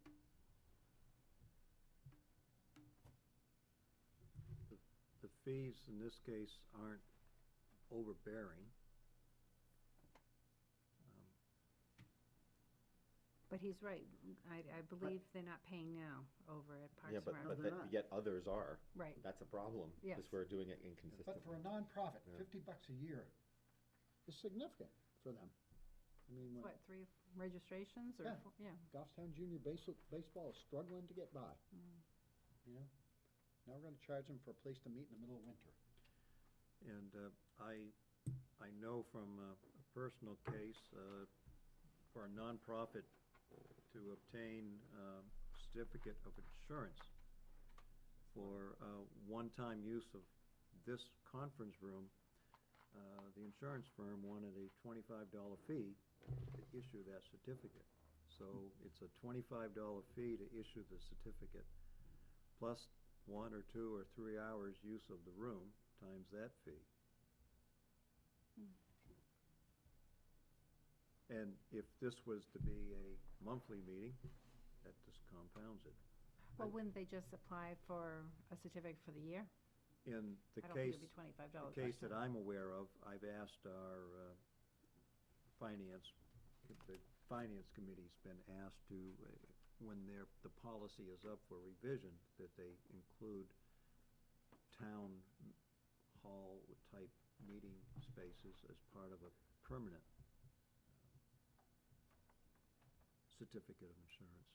Yeah, because it doesn't, I Additional don't believe, assurance. we've received certificates of insurance for a period of 1 year, which is usually the term of someone's insurance, and the town is named So for a period of a year. I think, although noble, we have to look at some of the unintended consequences here. One, what is the school district's facility fee and facilities usage? Because I believe that they charge a nonprofit, whether they're any organization and/or a donation equivalent to that fee. Because one of the unintended consequences is that we don't charge anything, and everyone's flocking to the town buildings, and because it doesn't cost anything, but yet the school facilities, which there are many more of. Right. And I don't, personally, having been a part of a couple of these different organizations, you've got a couple, one of them made a $500 donation, the other one, I think it was a $100 or $200 donation to use, grass smear. I don't think it's breaking anybody's bank. I don't. These groups are charging $75 for a kid to play softball or whatever it is, 70 for soccer, or I think baseball's over 100. So I don't think asking a group. I would rather. $100 is a registration fee for baseball? Let's see, it might even be more than that. Oh. Yeah. It's changed since my kids were little, I Yeah. guess. But I don't, I'd rather see a But nominal. that's different. Yeah. I'd rather see a nominal fee in place so that it looks transparent. That's what we talked about for the last couple of years, that there was transparency, that it wasn't, well, I'll tell you what, you give me 3 bags of grass seed and some fertilizer and I'll let you meet here. And that's what we were trying to prevent. So, this way, everything is, you know, above board and it looks transparent, and I'd rather go that way where the groups, you know, they can factor that into their expenses. The other thing we can't forget is that a lot of these groups, you know, most of these sports organizations especially, they're not just Goffstown. You know, they're Dunbarton, they're New Boston. So if they were exclusively Goffstown, that's one thing, but a lot of them aren't. So I think it's just a cost of doing business even as a nonprofit. And we're not charging $1,000 to use a room. Usually it's $100 or $200 to use the room several times a year for their drafts or for meetings, coaches, clinics or something. I don't think it's that egregious to do it. So that's just my take. So I'd keep it as it is. I guess we'll have to agree to disagree, Yeah. Scott. Yeah. Because Goffstown Junior Baseball, when they pay their registration fee, they're paying for the upkeep of the fields, the lighting of the fields, all the other stuff. You know, they're stretched to the max. They got no money left to spend. You know, to spend another $50 to come in here and meet in January when it's freezing cold outside, I don't think is reasonable. Or any other sports organizations for that matter. But then it's going to go to the Rotary Club, the Lions Club, the Optimists, the Oddfellows, and then, you know, where does it then go from there? The Rebeccas, and you go on and on and on. And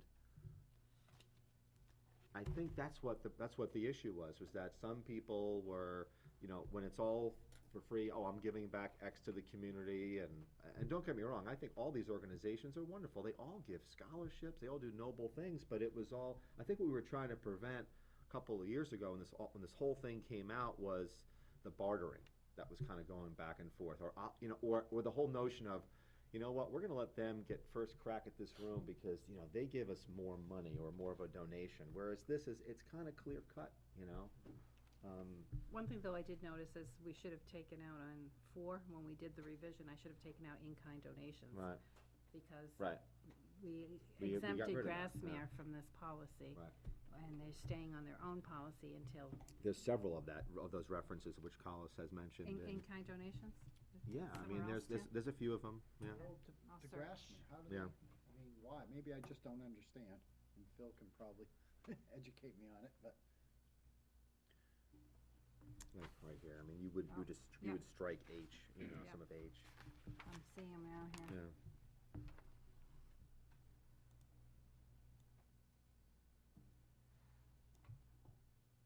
Selectman Adams, regarding paragraph F and G, I think you were indicating that they would be changed to not subject to facility fees. correct. Yep.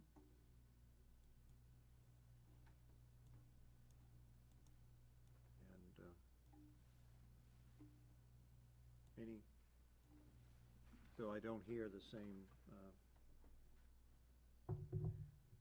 desire from the other board members.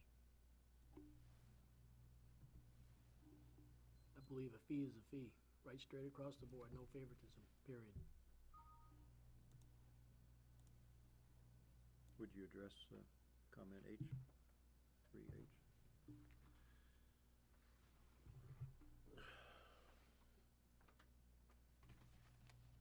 I think you should take out, I mean, this is I agree with Collis on this one. Just take out such as Grassmere Town Hall. Right. Some facilities could be used by local residents for private functions, is probably a good word. Residents would submit an application, or be facilities and grounds, would submit an application with a certificate of insurance and are subject to a facility and functions use fee. Because this doesn't really apply, which we haven't gotten to yet, but. Yeah, explain to me, Phil, why Grassmere Town Hall is singled out in these. I'm sure there's probably a good reason. It's a different animal. Fully For- different Don't animal, know what that means. fully different animal. What does that mean? The building was approved by the voters as a community facility, and it's been used as a community facility ever since.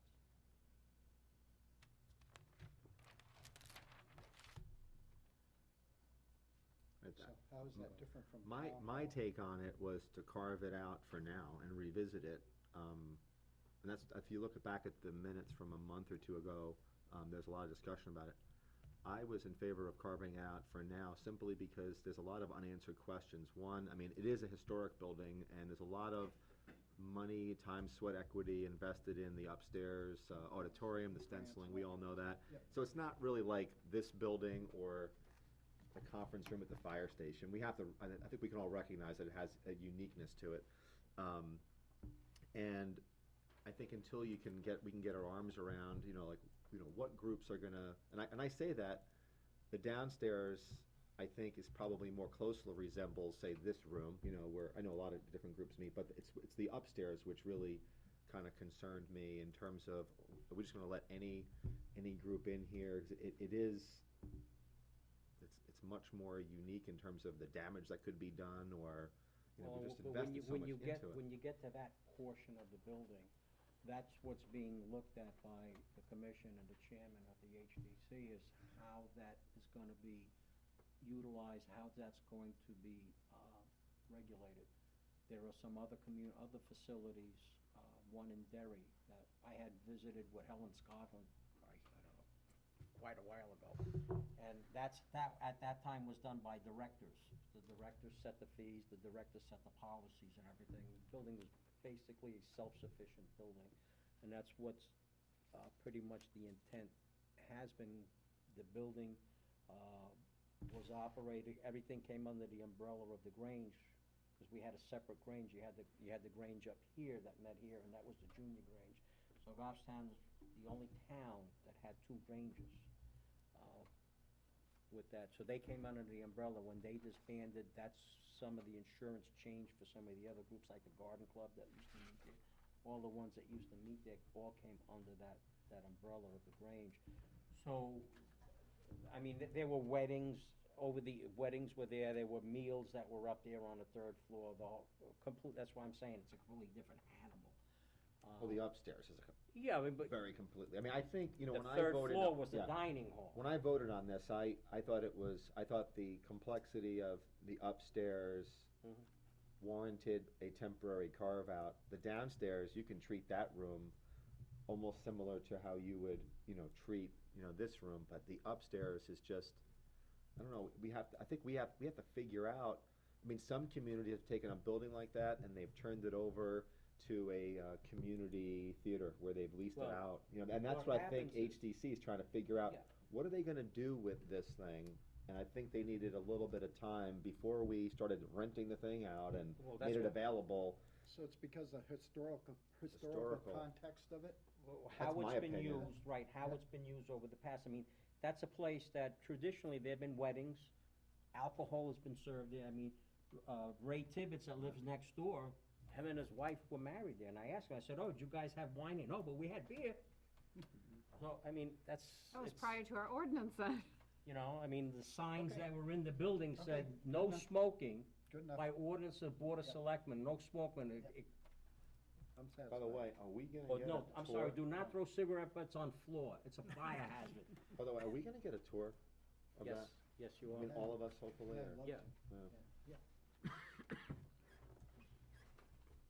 When do you wanna go? So where are we He's going? got a key, so he can take Yeah, I anytime he guess wants. now. There were changes to H. Yeah.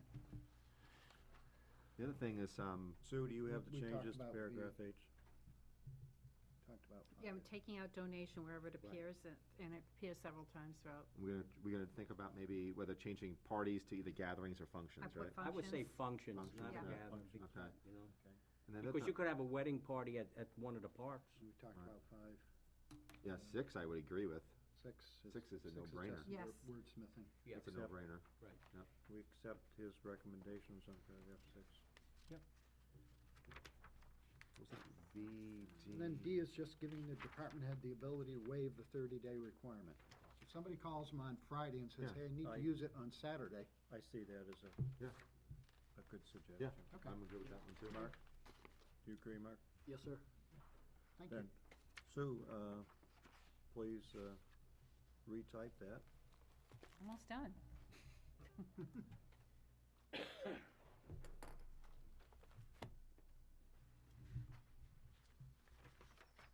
Just type in town manager will approve all. Don't go there.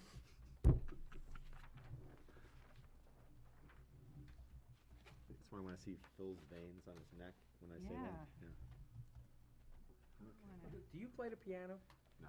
Oh, okay. Violin. Let me know when you're Cleaning up through, the old Sue. piano We upstairs move in on. Grassmere.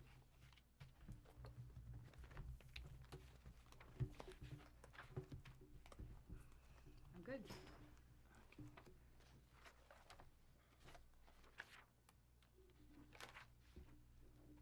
Next item.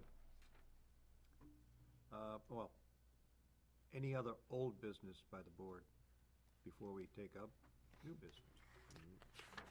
Okay, moving on to new business. First item is committee appointments. And thank you, Sue, for making a one-page summary of what will be before us here. And you have one change under finance software. This weekend, we received a volunteer application from James McKinn, and that was in your mail baskets. Yes, and you've placed it before us at the start of the meeting. Right. We also heard back from Kim Ricard. I had a little memo down at the bottom here of who Yeah. incumbents who hadn't re-upped, and yeah, she doesn't plan to re-up. Dick Bruno doesn't plan to re-up because of his schedule, but if you needed an alternate, he could fill as an alternate. Which is that? EDC would be EDC. him. And who Wayne else? Richardson. Kim Ricard's not, will not be submitting. On EDC? No, on conservation. There were three at the bottom. Building Board of Appeals, Wayne. I did not hear back from Wayne. Oh, are all three of those up? Those are three incumbents who did No, not no, no. re-up. What, It was the for first Building page Board of Appeals? Building Board of in the Appeals. packet Do we, two. there's three, do we do Packet two. one every year, or do we do three in it? There's more than three. There's six, I think, on Building Board of Appeals. I thought it was three. It had this tab on it. Let me go to Kathy's What tab does it have on? listing. 769. All right, I got it. Yep, I got it. Well, I've got it right here. Building Board of Appeals, Had all two these members, tabs. and one alternate. So there's four members and an alternate. It's not red like yours. But there's four regular members and an alternate. Yeah, that's odd, isn't it, to have an even number? Usually you have an odd number. But does the four include the alternate? No, she had two members, and an alternate. That's not right. I remember it as always being Remember? three. Okay, so you'll be shy one, because right now you have two I'm not- interested. I'm not following Okay. at all what you two are discussing on some committee. I apologize. And perhaps we can, when we come to those Yeah, committees, no, make all that's the fine, that's fine, I clarifications apologize. necessary at that time. I'd like to take these in the order that they've been prepared for us on our handout. First of all, we have the ad hoc committee for forestation improvements. We're looking for 3 community representatives. 1 year or less term, because I think we put a deadline on that, the goals for that ad hoc committee. We have 3 applicants. Any discussion on those applications? Well, let me just ask a question. How are we gonna do this by separate motion? Or how are we gonna be doing this? Yes. There's a dozen motions here, so let's proceed through them. No, I meant by individual. I'd like to, if, in this case, there's 3 representatives, Three openings. 3 openings. 3 volunteers, 3 openings. Do you want to understand. take those all together? Yep, motion to appoint. Well, some people may want to, if, whether, you're not given the prerogative of voting yay or nay on an individual. That's all, I mean, That's you why I could- was He asking. brings up, That yeah. was why I was asking. we I was could, wondering. we could do the process that we have 3 votes, therefore, Mark, you have 3 votes, you could indicate the 3 names you approve, and up to 3 votes. up to 3 votes. Mr. Chairman, what I meant was, for example, I'll make a motion to appoint Felix Pelchat. Do I hear a second? Second, I mean, that's, in lieu of time, could we take these all on as a group, or Yeah, are really. we? well, that's what my initial, Well, what do you do then when you have a group, when you got 4 people for 3 slots? We'll deal Well, with it. Then we'll the deal- uncontested ones you could take as a group. yes. No, you don't want to do that? It doesn't matter to me. I just asked for clarification. When they are contested, we'll change the I don't- process. I'll make a motion to approve Ben Selleck, Felix Pelchat, and Charles Tentis. Tentis. I'll second that motion. Discussion? Those in favor? Aye. Aye. Aye. 5-0. Ad hoc committee, finance software. We're seeking 3 community representatives, and we have 4 nominees. Philip Blatos, Fred Plett, Ray Labor, James McKinn. I'll make a motion to appoint Philip Latzos, Fred Platt, And- and Jim McKinn. Where'd you see Jim? This is a contested one. I James just- McKinn I came do in not over the like weekend. He's a latecomer. Oh. You're, You should have his application in your mail basket today? It was placed before Oh, it us. was placed Yes. before you, For- okay. Mr. Chair? Yes. It I was a think this- good, This one's contested, it was a so- good process that we had last year. Right, I just think for all of these things, you just go around and you just give your slate of 3. So it would've been very easy just to say, go around the room and it said, Ben Selleck, Felix Pelchat, Charlie Tentis. This way, if I did not particularly like one of those folks, or I didn't feel they were qualified or whatever, I could only go 2. But anyway, in this, in this particular case, I just think that we should just simply go down and just list the 3 folks. That's just my opinion for what it's worth. We did it last year, I think it worked out Yep. fairly well. Okay, then we'll start this voting on my left here. Okay, Selectman Gross, I will, give me 3 names, Blatos. or less. Blatos, Labor, and McKim. And can I state my reasons why and for not? Okay. I think the resumes of Mr. Blatos being at the DRA speak for themselves.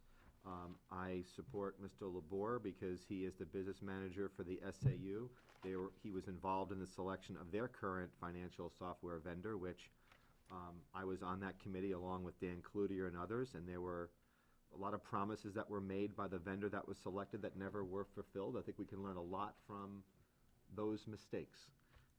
And James McKim, I think his resume speaks for itself. He's also had on the first IT committee. I am personally friends with Fred Plett. I think he is a great guy. But I think that what the skills and knowledge that we need for this particular committee, I think those 3 individuals will be the most well-rounded representation. Selectman Devanza, your 3 votes? Blatos, Platt, and McKinn. Selectman Adams, Blatos, Plett, and Labor. Selectman McKinn, Pletz, Lemay. and Blatos. You had Blatos, McKinn, Yes. and Pletz. Plett. My votes are Blatos, Labor, McKinn.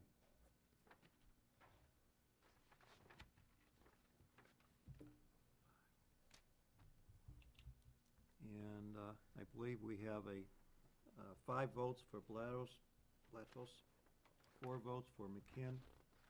We have a tie, 3-3 for Platt and Labor.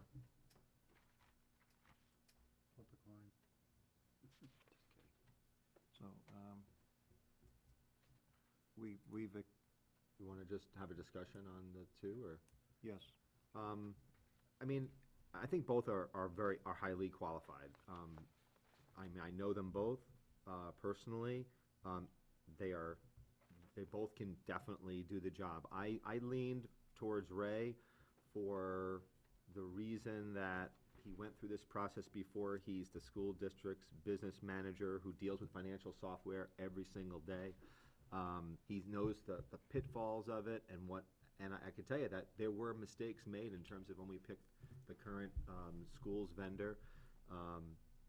I think that it would also foster more collaboration with the town, which I think is a good byproduct, so we can learn from each other. And the other thing that I would say is that Fred is actively involved in solid waste and some other committees, and I think, and that's a great thing. He's been extremely, he did all the cost-benefit analysis work on our our solid waste site. So I just think we can have a little bit of both worlds. So I would support Ray. and I supported Mr. Labor for those same reasons. I'd like to have the benefits of the school business agent with his concerns on financial software. And I see the involvement of the more in-depth knowledge of how a financial system needs to work for a governing board than in his skill package than Mr. Platt.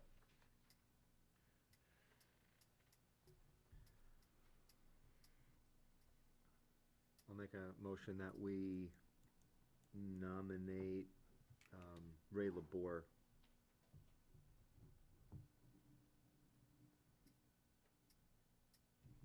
Is there a second? I'll second that. Any further discussion?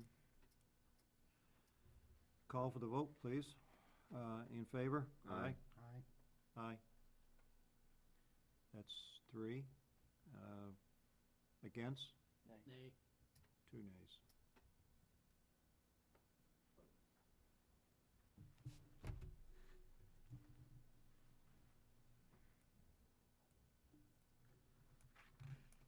Next committee is the ADA committee. We're seeking 1 community rep for a 3-year term. We have 1 applicant, Jean Mayberry. Motion to appoint Jean Mayberry. Second. Discussion? Those in favor indicate by aye. Aye. Aye. 5-0. Next committee, Building Board of Appeals. 2 members for a 3-year term. The applicants are Mark Collins and Brian King. Motion to appoint? Second. Selectman Adams and Selectman Lemay. Those in favor indicate by aye. Aye. Aye. Mr. Chair, Zero. question on the next one. Yes, When I look through the applications. we're addressing cable TV Yeah. advisory. Well, it's cable TV and a few others that follow.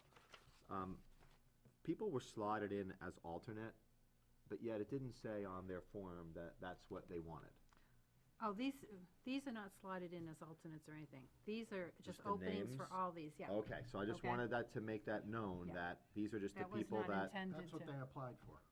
they just applied. Okay. right. And we'll take this up in a similar fashion than we did for the finance software. We'll be voting, we'll be casting our 3 votes for 4 names, and we'll make the selections for the 3 members. And then the 4th one, we'll make an additional determination if we want that person to be an alternate. Is that a good process? Thank you. And I just have one question. The bold is? Incumbent. The incumbents. Okay.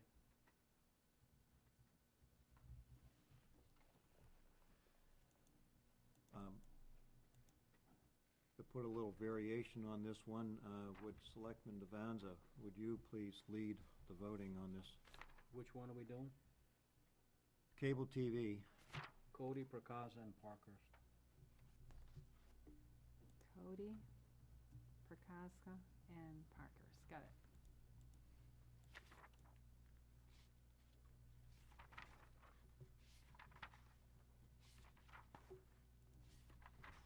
Selectman Lemay, Cody, Garza, and Parkhurst. Selectman So I'm clear, Adams. so Parkhurst's desire was to serve as an alternate, or not? No. No. All No. three Okay. want the full 3-year term. All four want the 3-year term. Yeah. Cody, Priscaza, and Parkhurst. Selectman Gross? Same. And mine are cast in the same fashion, 5-0 for those three individuals. Do I hear a motion for There's no motion Charles needed. Oh, for Minich. minutes, you mean, Or- okay. to be an Yeah. alternate? So moved.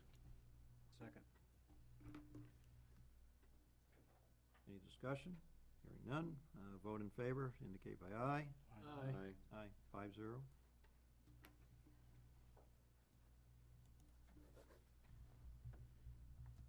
Next one is Conservation Commission.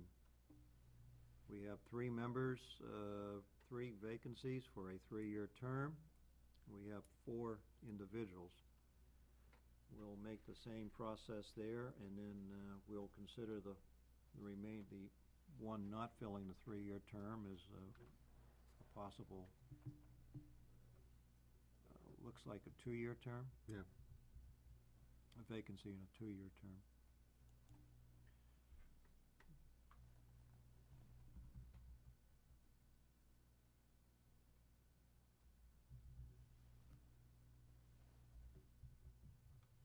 And Selectman Adams, would you lead the round of voting on this one? I'll vote for Pollock, McCray, and Miller. Like to have any discussion on your reasons, or just move on to the No, next they're one? all exceptionally qualified. Thank you. Pollock, McCray, and Miller. Selectman Gross? Pollock, Miller, and Campusano.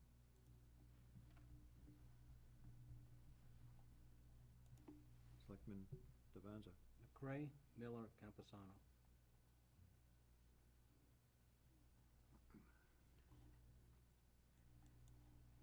And Pollock,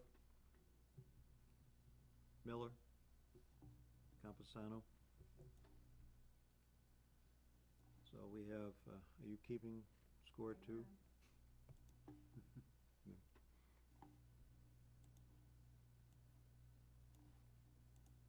It's on the You got fly a spreadsheet. tie. You got a tie with 3 votes for McCray and Campusano.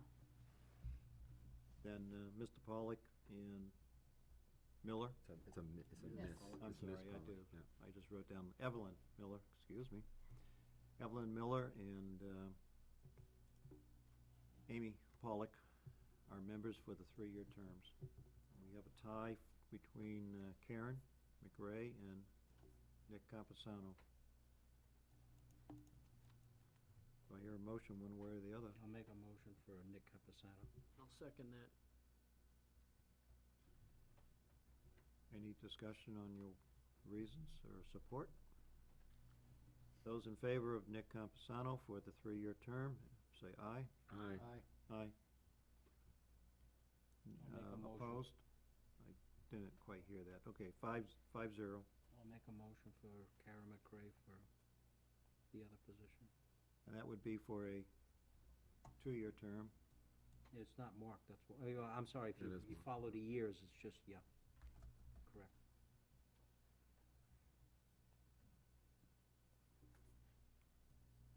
With this filling of a 3-year term. Was there a second to Selectman Devanza's motion? I'll second that. Those in favor, signify by saying aye. Aye. Aye. Aye. 5-0.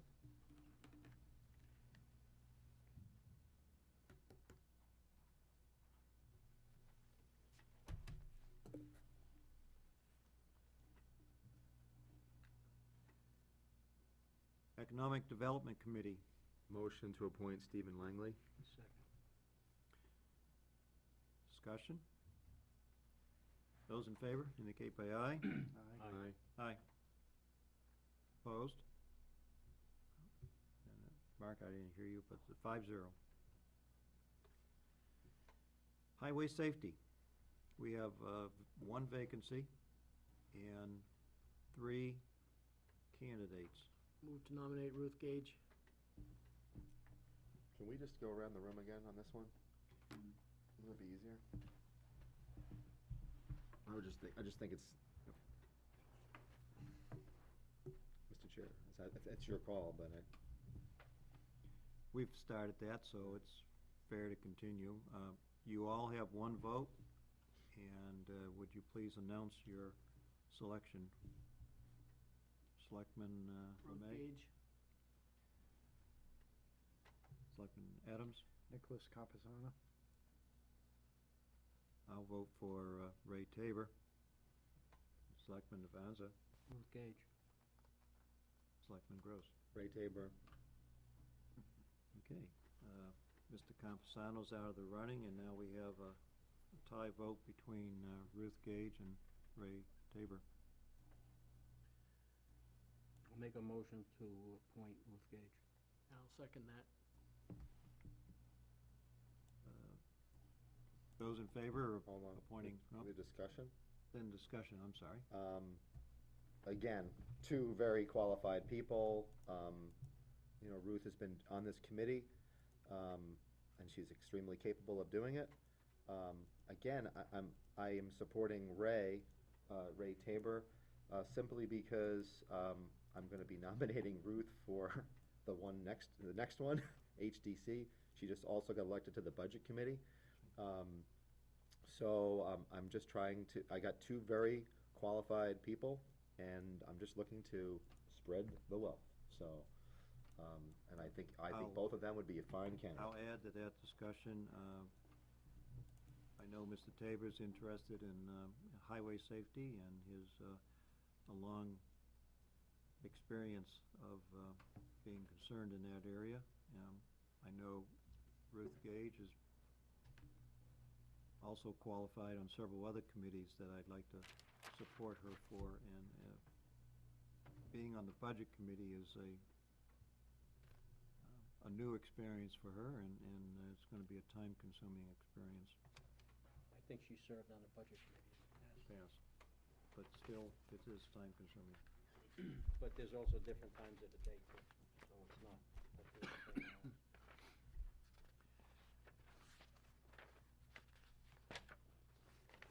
Did I hear a motion then for either There was a Gage or motion Tabor? for Gage on the floor. Yes, it's on the on the floor. it's on the- yep. Those in Good. favor of Ruth Gage for the highway safety, indicate by saying aye. Aye. What was, how many? 3. 3? I heard Phil and Mark, and who was the third? Mr. Adams. And opposed, Nay, I guess, but. and I was nay. So Ruth Gage, 3-2.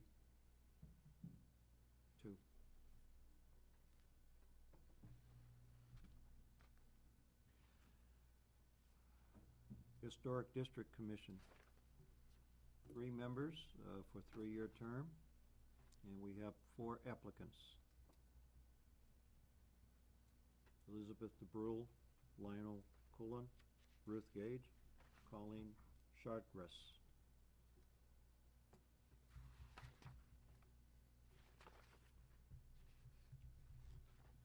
Again, the ones in bold are incumbents.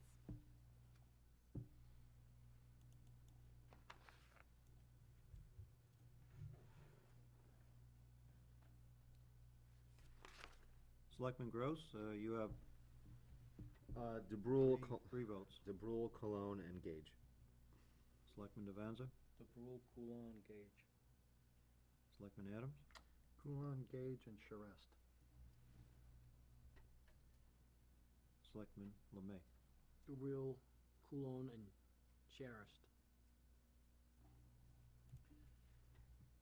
Brill, Coulon, Gage.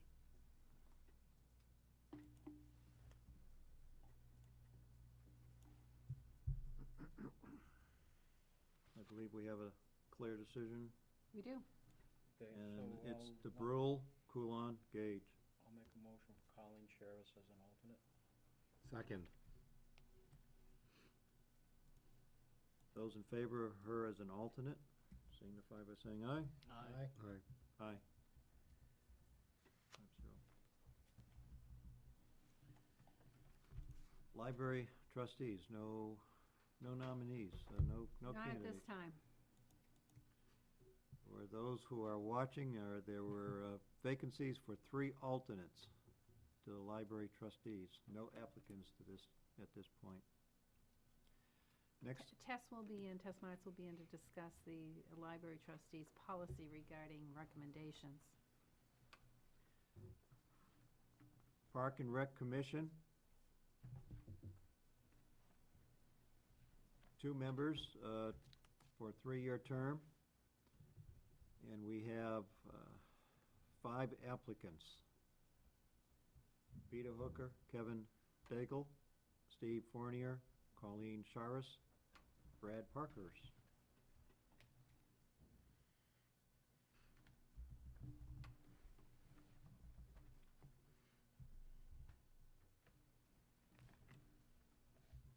You all set, Sue? Almost.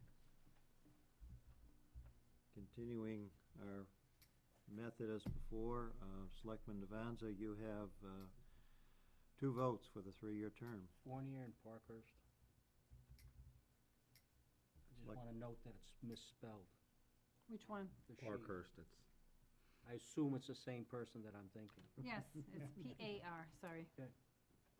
My typo. Selectman Lemay, Fournier and Parkhurst. Selectman Adams, Fournier and Parkhurst. Selectman Gross.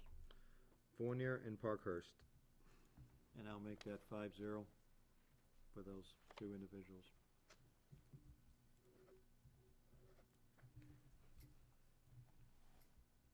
Rail Trail, No, we got an alternate. I'm sorry. We have a Park and Rec Commission, an alternate. And that person will be finishing a 1-year term. And we have 3 people. Peter Hooker, Kevin Daigle, Colleen Chartres.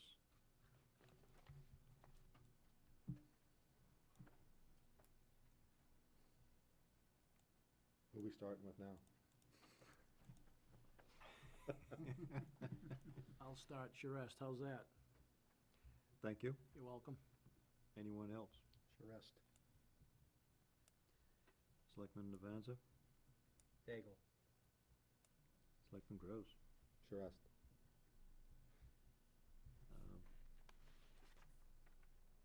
I was for Daigle. However, it's 3-2, It's Charest. Charest.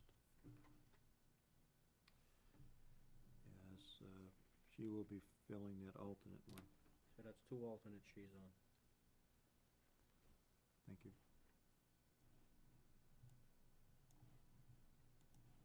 Rail Trail Committee, 4 members. All for a 1-year term.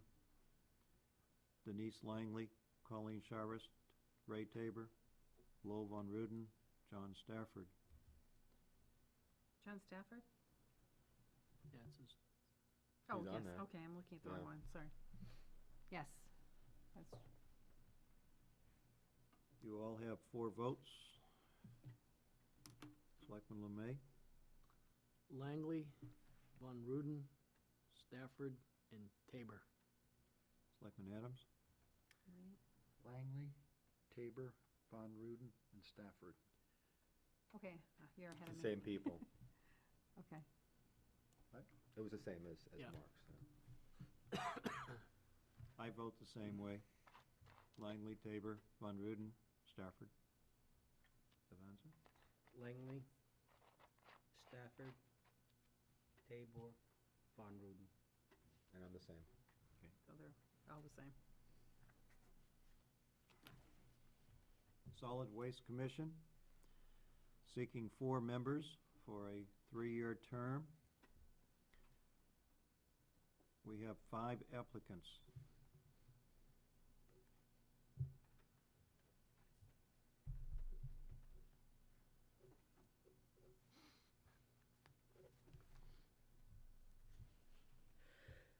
Can I go first? You- Please speak up, Selectman Gross, and what are your vote for your 4 votes? Packard, Platt, Day, and Burt. Selectman Devanza? Burt, Day, Packard, Platt. Selectman Adams?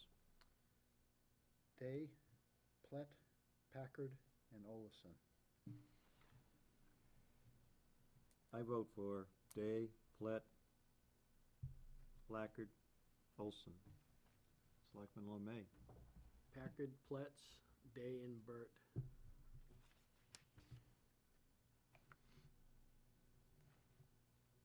I believe we have a good decision. You come to the same conclusion? You guys lost me, so I did not do it. Especially when I mix up the order. I had all 5 of us for Packard, all 5 for Platt, all 5 for Day. And for Burt, 3 votes. For Olson, 2 votes. And then so that's the case, then I'll make a motion to appoint Bree Olson for the 1 year? no, It's 2012 to 2013. no, I'm gonna go to the 2014, 1 member for a Oh, okay. 2-year term. I'll second that. all those in favor? Aye, signify by saying Aye. aye. Aye, 5-0.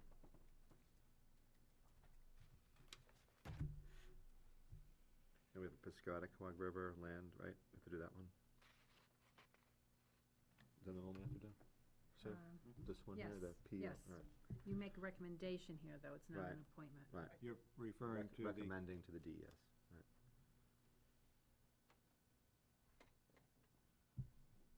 Second. Okay, well, it's the I- Piscataquag River Land, Local advisory. Local Advisory Committee, thank you. 1 member for filling a 2-year term. The applicant is Andy Cadoret. Cataract. Cataract. I believe there was a motion. Yep. Was there a second? Yep. Second. By It was I Scott think- and Collis. Yeah. Collis. Sorry, Mark. That's all right. Those in favor of the recommendation to be Aye. passed forward? Aye. Aye. Aye.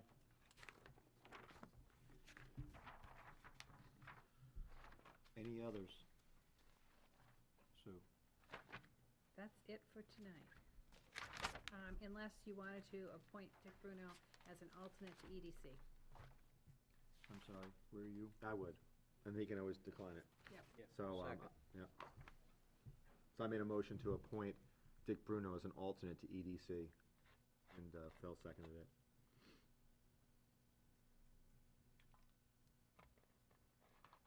Those in favor, Dick Bruno for EDC? Aye. Aye. Aye. 5-0. Mr. Chair. Yes. I want to thank you. I think the process went well, and I know we had a lot of discussion earlier about how we would do this in terms of our rules of procedure. But there were, I was just paying attention when we were doing this, and there were many of us on different occasions who did not vote for an incumbent, even though they may have possessed the skills, because we did it for different reasons. Maybe they were on too many, they wanted to be on different committees, or for whatever other reason there was. But that's our individual prerogative, and I think it worked out, and it is what it is.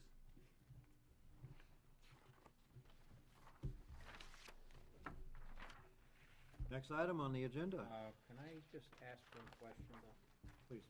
We have a couple of people who did not get picked for what they were listed on, Right. and we have some openings on the others. Explore their Is it- interest. Is it acceptable to let those people know that those are available? That would be very Yeah. good to do. If, Sue, if you would let the people who weren't selected for any position know where there are still vacancies. Will do. We would, I mean, there was, I mean, obviously with the Parks and Rec Commission, I mean, if you looked at the resumes of Peter Hooker and Kevin Daigle, I mean, they were very impressive. Mhm. And would love to have them serve in another capacity. I mean, if you looked at, I mean, we all read there. I mean, they had quite a bit of background, a lot of leadership there. Hopefully, they would like to serve in another capacity. And do we send them a letter thanking them? Yes. We do, okay.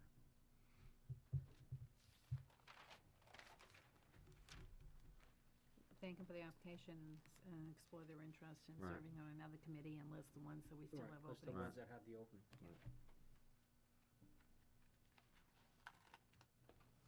we have the review of or development of the 2012 goals by this board. I would offer that this is being presented to us tonight, and perhaps it would be a item that we can bring forward for the next meeting as an agenda item. Well, could I just make a suggestion? Yes. If we could just go through it quick, because there's some things that we might have to check, and we have some new members, and they may have some questions, that if we just put this off, There might be, Good and questions, there maybe might be paragraphs in here just to completely eliminate. right, that's what I'm, And I'll start that off, paragraph 8 can be eliminated. And to bring you up to date, but they're gonna need to know what a perambulation is. Means walking. means walking, right? Walking the boundary line. And he did a lot of it. Manchester was the last community that I needed to walk the boundary line of, and that was, actually, it was accomplished in December. And my counterparts in Manchester agreed to a draft of that document last week. So it will be, that document will be presented to the board next Monday for this board's forwarding to Manchester for counter-signature. So paragraph 8's eliminated. Any other high-level discussion like that? 10A, we have that coming up, that right to know law, training coming up on site. We have that coming up. And the date on that again is the April 24th. 24 April. We tackled B, 10B. I mean, we talked about, you know, we did that. That's in your rules of procedure Right. that have yet to be adopted, Right, yes. but that's kind of done. Yeah. Is that 10D, did you say? 10B. 10. 9's in the works. Yep. Half of 1 is done. Half of 1. Half of 1 is done. 2 is ongoing, right? Yes. And on 5, we got a couple that can just be crossed right off. 3 you're killing me on, but anyway. No, 5, Oh. not 3. Sounds like your resolution. Oh, no. Okay, with too What many, part of this? too am many I comments anxiety? coming fast and furious here, could you say the last few again? I said 3 you're killing me on because I've been asking for that for 5 years. Hey, join the club, get behind me. I've been trying to get ordinances collated for how many years? But that requires like hundreds of hours of work. This, on the other hand, is, Or a budget where you can yeah, have a consultant do it. this is kind of a, anyway. So just because something costs money, no matter how important it is, Okay, so on number 1, Catherine, we're Yes. taking out the fire contract because that's done. So we have the DPW one.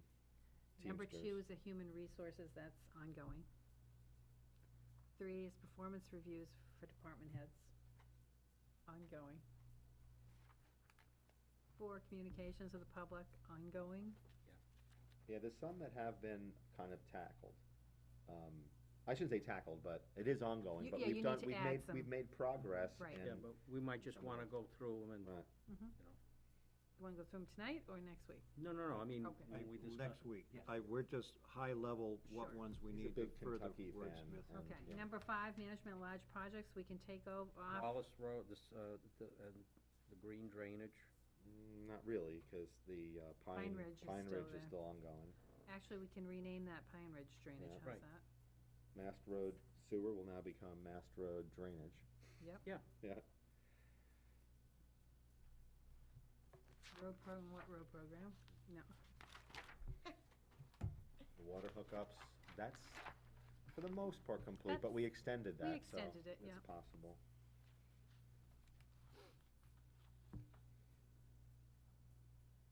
And David, I'm sorry, Mr. Chair, Yes, sir. do you, I mean, I had one that for, I mean, if we want to put it on there for a discussion for next week, and that is a review of our insurance plan, our benefits for our employees. So it'll be our P plan for insurance and our P plan for wages as a goal. We keep talking about that, and I think we need to, it's an ongoing issue, and we have to tackle that. That's just me personally. Then, I recommend those be separate paragraphs. Yeah, but we're gonna have to wait till after June. It's a goal to remind us to discuss that in Not June. an after June. Oh, Insurance? Supreme Court decision could affect your insurance. that's right. But And it may not. So, Oh, I'm just saying. they'll be on the list. the Supreme Court decision has absolutely nothing to do with how much we're gonna expect our employees to contribute to their health care plans. It has absolutely nothing to do with minimums and Plan- maximums on salaries for our town employees or management, and/or bonuses, and/or cost of living increases, has nothing to do with that. I didn't mean for, Plan selections. Yeah. for that, I meant for plan selection, for what we're, But whatever, how it's gonna affect. But we have to be ahead of the curve on this one, because, you know, every year, it's always the same thing, and it's like, well, we gotta study it. And you know what, we can't I'm not- study it Scott, anymore. I'm not saying that, if I can, Yeah. not to be disrespectful, Mr. Chair, but, you know, after June, there are a lot of places that may not even be offering healthcare, okay? And if you look at it, one of the biggest issues with it is they ask for a penalty, but you know what? They just pay the penalty and then there's no enforcement. Thank you for those views. Paragraph 6 would probably be changed to budget oversight for 12. Yes. Paragraph 7, it'll be our concepts for going forward for 13. And so Sue cleaned that document up, and it'll be in our package for next week's discussion. Are we adding those two, review of insurance benefits and review of wages? Separate paragraphs, For each, yes. okay? And the first page should be 2012 goals, right? Right. I'll clean up all the dates. So The other thing that we I'd like. we just adopted, we're in the middle of 3 collective bargaining agreements right now. When you look at wages and benefits, are you looking at those or just non-union? All, because, I'm looking at the whole thing, because I think the non-union, I mean, they tie into each other, but we have to have a long-term plan on. You want to what- study all of them? Yes. We obviously can't take action Right. on collective bargaining agreements that have been approved. Right. Those are negotiated and approved by the voters. However, we can take action on non-union, and we can take action on the unratified, the one that's still open.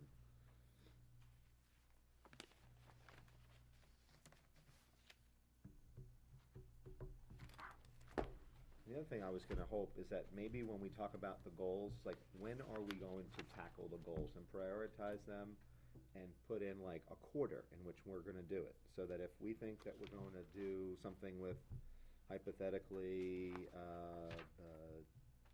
You could, budget You could prep, make- you know. you could make those recommendations next week when we discuss it. That's why we have the 12-month calendar.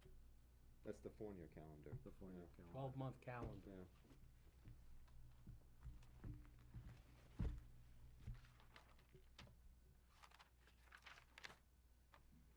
Mr. Chair? Word. Question. You want to change the agenda? No?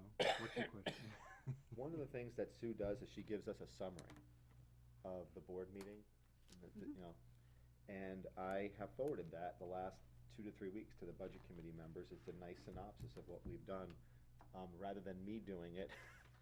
If that's something that this board thinks is a good idea to keep everybody informed, On the website, okay. under minutes, is also Right, summaries. but there's a difference Can you just between let 'em know? pulling and pushing, and I think it's sometimes, it's nice when I'll you, just send an email when, if with you, the link. yeah. I just say that because whether they're on the Conservation Commission, whether they're on Parks and Rec, if we sent it to all the folks that are involved, and you, I think there's more, people will read it if it gets pushed to them as opposed to, oh yeah, it's there if you wanna get it. That's just my take, but. This is, Get me the Very- up-to-date list of all of yeah. these new elected is there a group committees. address for all those names? Well, just send it to the chairs, and they can disseminate it, and Yeah, then we can compile it. Yeah, actually, Phil just gave me his new email address for budget committee. Then, And as soon as you have a chair, now that the committee appointments have been made for HTC, I'm holding off on the DOT annual list that I have to send them, and I need the chair of HTC. So if you could let me know after your next meeting, you'll probably elect one, right? we have 2 committee reports. Historic District Commission. Yes. Historic District Commission did meet last week, and they are working on developing an RFP for the Grassmere statue, and that'll be coming here once that's done. There was a public hearing for Goffstown Historical Society's freestanding sign, which there was, and the certificate of appropriateness was approved and granted for their freestanding sign. And there was just discussion on the L-chip grant and the New Hampshire State Council for the Arts grant. And one of the things that they want to stay focused on,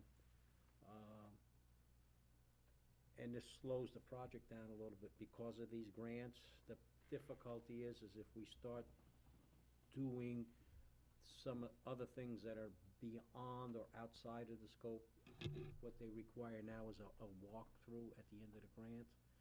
So the big concern is not to start something else before they get the approval and they have the walkthrough.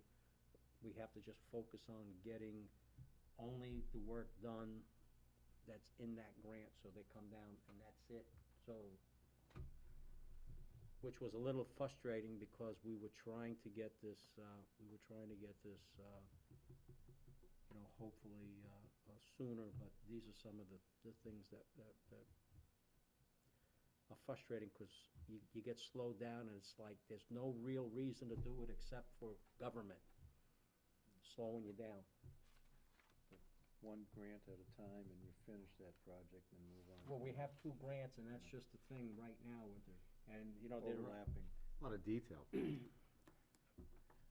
No, it's for a silly You example. didn't get it, Phil. Well, you have deliverables, you have to deliver. by a But certain time. the point, the thing is we have some railings that are going on the windows that are on the stage, you know, for life safety issues. And if we put those railings on the windows and they come down and they see these railings on the windows, it could cause a whole nother issue. So if you leave the railings off while you have the contractors in there to do it, and that's the frustrating You part want me when to you're tell trying to them? manage the project. You want me to tell them the 90%, 10%? Yeah. It's a need-to-know basis, we don't need to know that stuff. but, you know. Mr. Chair? No 90%, 10%. Is that it? Thank you. Conservation Commission. Good job, Phil. Very short meeting, 45 minutes. We talked a bit about finance. Don Bauer, the finance director, talked about how we're earning 0.004% on our interest. Wow. It's really encouraging, but there's nothing we can do about that, basically. We talked about a shoreline permit, and that was it. Some correspondence. Thank you. Very short meeting. Yes. That's the best report we've ever had. Yeah. I'll try to mimic that one next. Yeah. Your presence was good there, Dan. Yeah. No. Town administrators report. Thank you, Mr. Chairman. Your meeting schedule is you have a Wednesday night meeting at 6:30 for EDC. Correspondence tonight, you have a letter from Steve Dutton regarding the professionalism of the recount process, and also a letter from Tom Donovan from same law office regarding the professionalism of the recount process and noting.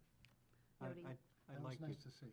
It was nice to I was see. You very sent it to pleased the Secretary of We State. have a group of attorneys looking over your shoulders, and they complimented Yeah.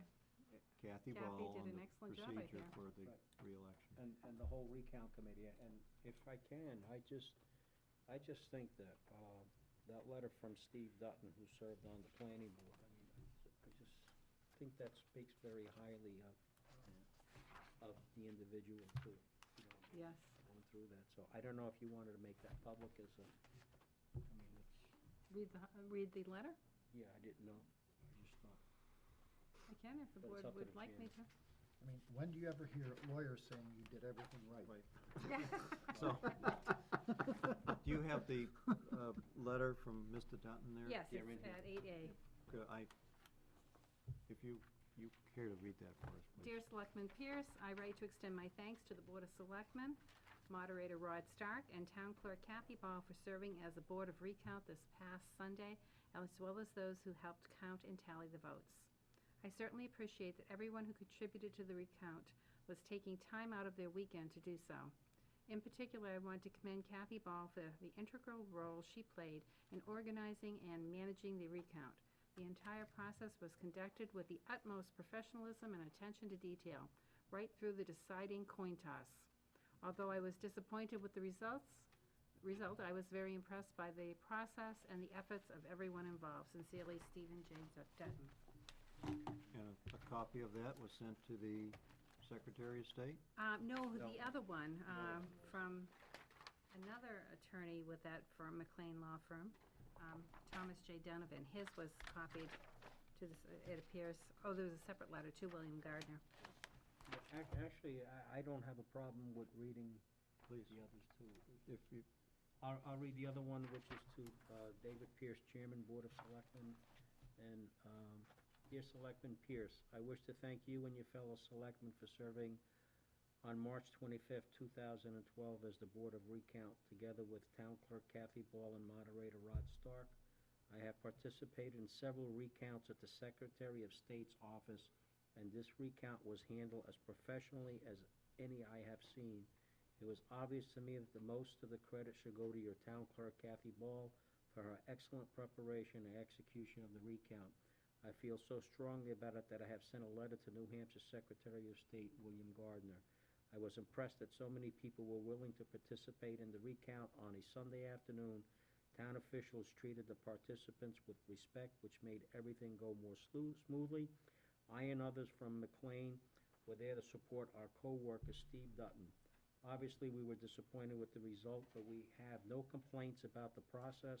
A recount ending in a tie, followed by a coin toss, is one for the ages that likely none of us will see again. I have told Steve that he did not lose the recount, he just lost the coin toss. Hopefully, Steve will continue to participate in Goffstown town affairs. Very truly yours, Thomas J. Donovan. You know, actually, he's got a point, you know? He lost the coin toss. And kudos do go out to Kathy. She Yeah. did a great job. Great job. I can see Secretary of State Gardner may be recruiting her for some role at the state level. For the presidential election. At least flipping the coin. Your consensus folder tonight includes AP warrants, the bill of sale for the 2000 Holden. The credit now appears on the bill of sale. I guess you had one when I was gone that didn't. Holder, right?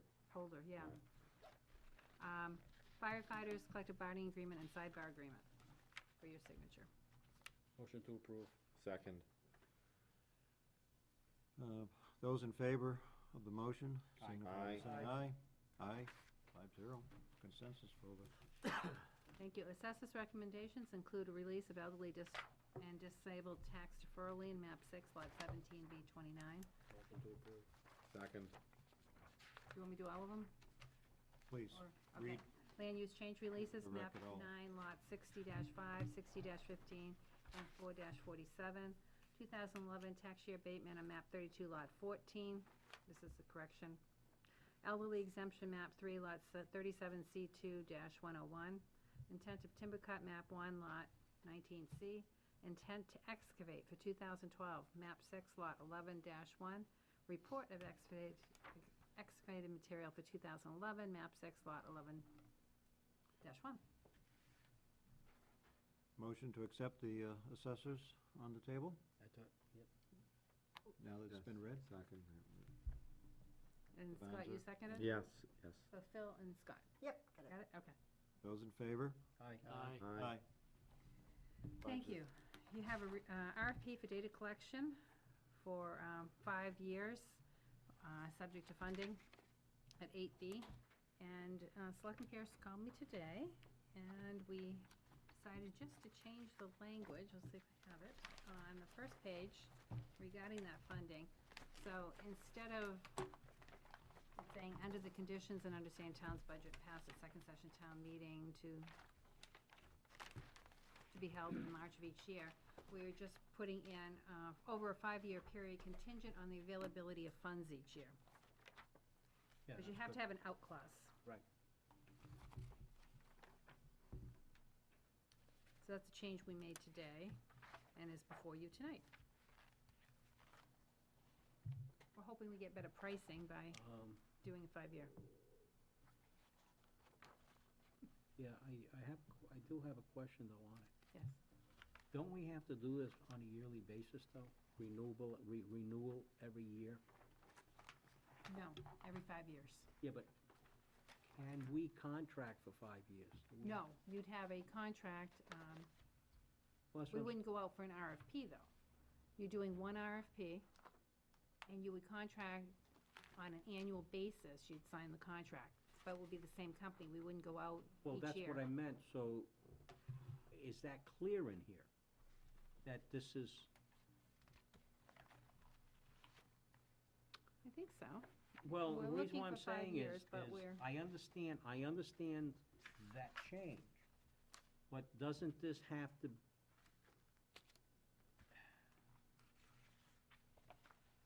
In other words, the fact that it's renewable, it has to be renewed annually.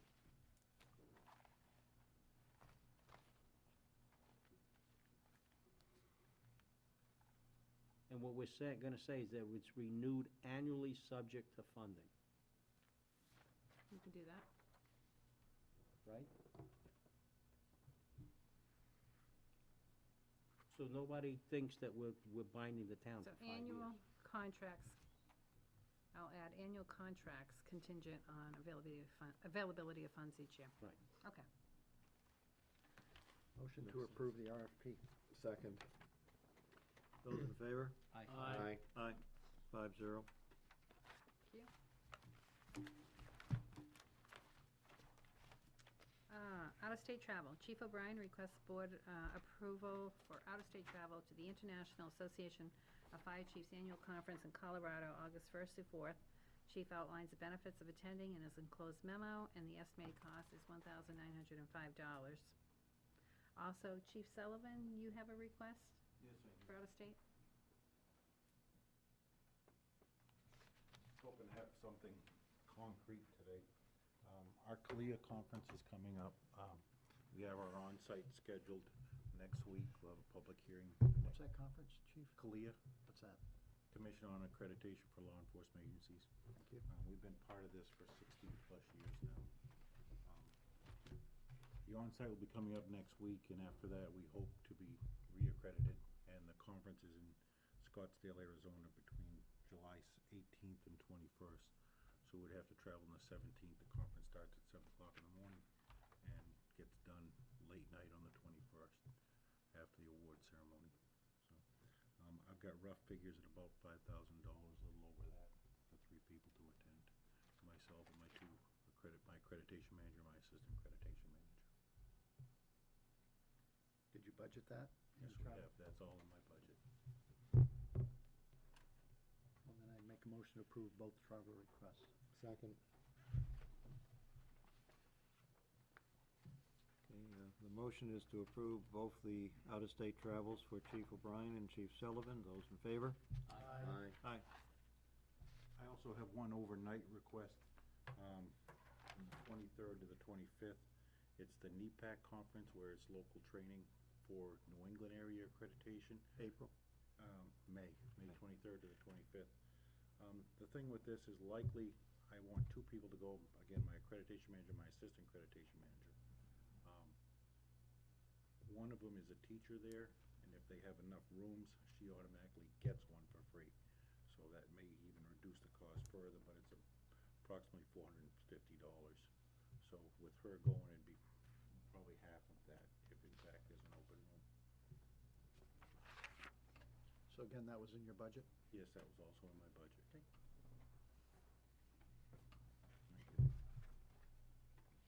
Need a motion on that? I'll make the motion. Second. Those in favor? Aye. Aye. 5-0.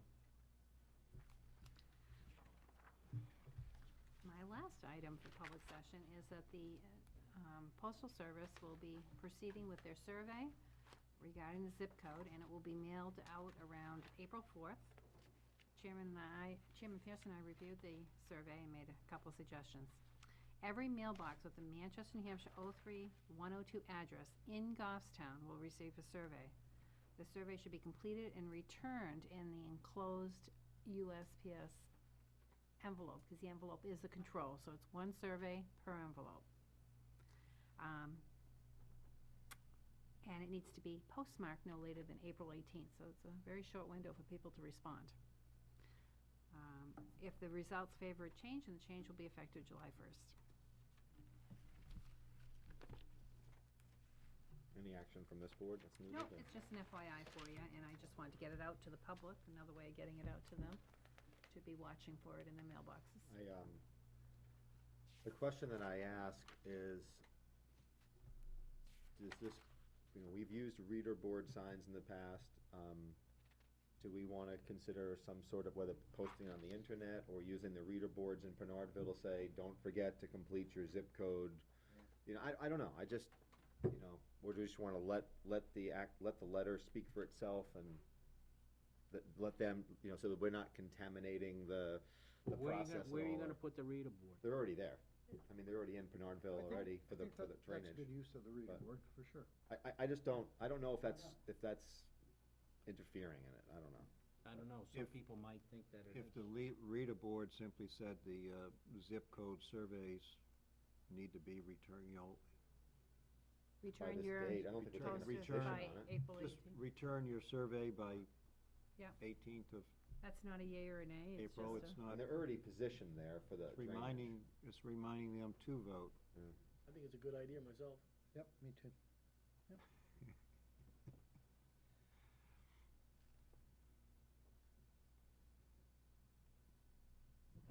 got it.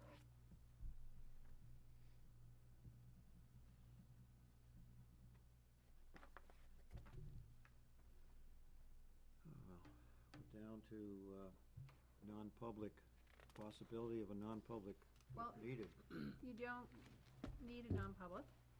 You just need to make a decision based on the opinion you have in non-public. When we come out. No. No, Not really. you can't discuss legal opinions unless an attorney is Okay. in attendance or on the phone, due to that new court case. Good night. So that we could discuss this in public in terms of what we want to do Yes. with, right. Whether or not you my- want to identify them. My opinion is if a lawsuit is filed against the town, which is public information anyway, then naming it on our agenda is totally acceptable. If it's not, if it's threatened, Right. then we should not. Right, only if you've Only actually if been it's- served. Right, only if we've been served, and then it becomes a public document anyway, and it's, in terms of right to know, that anybody can go to the courthouse and find out that they've sued the town. So, Yeah, I agree with that. And that could be under announcements? Well, it would go right under non-public when you go into, when you get served, I put that service in your packet. So when you go in non-public to discuss a legal claim, Right.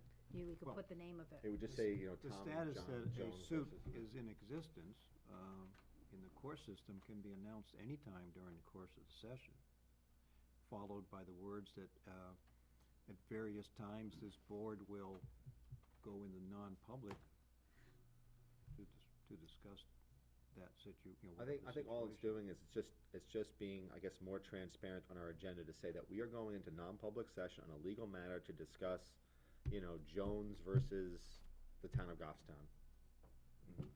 And that's why we went in, as opposed to just saying legal matter. Right.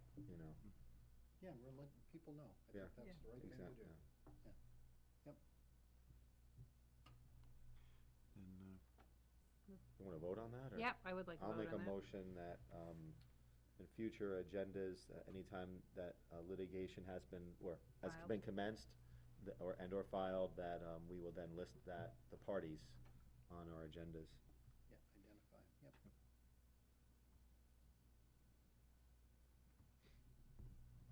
Second on that? Second?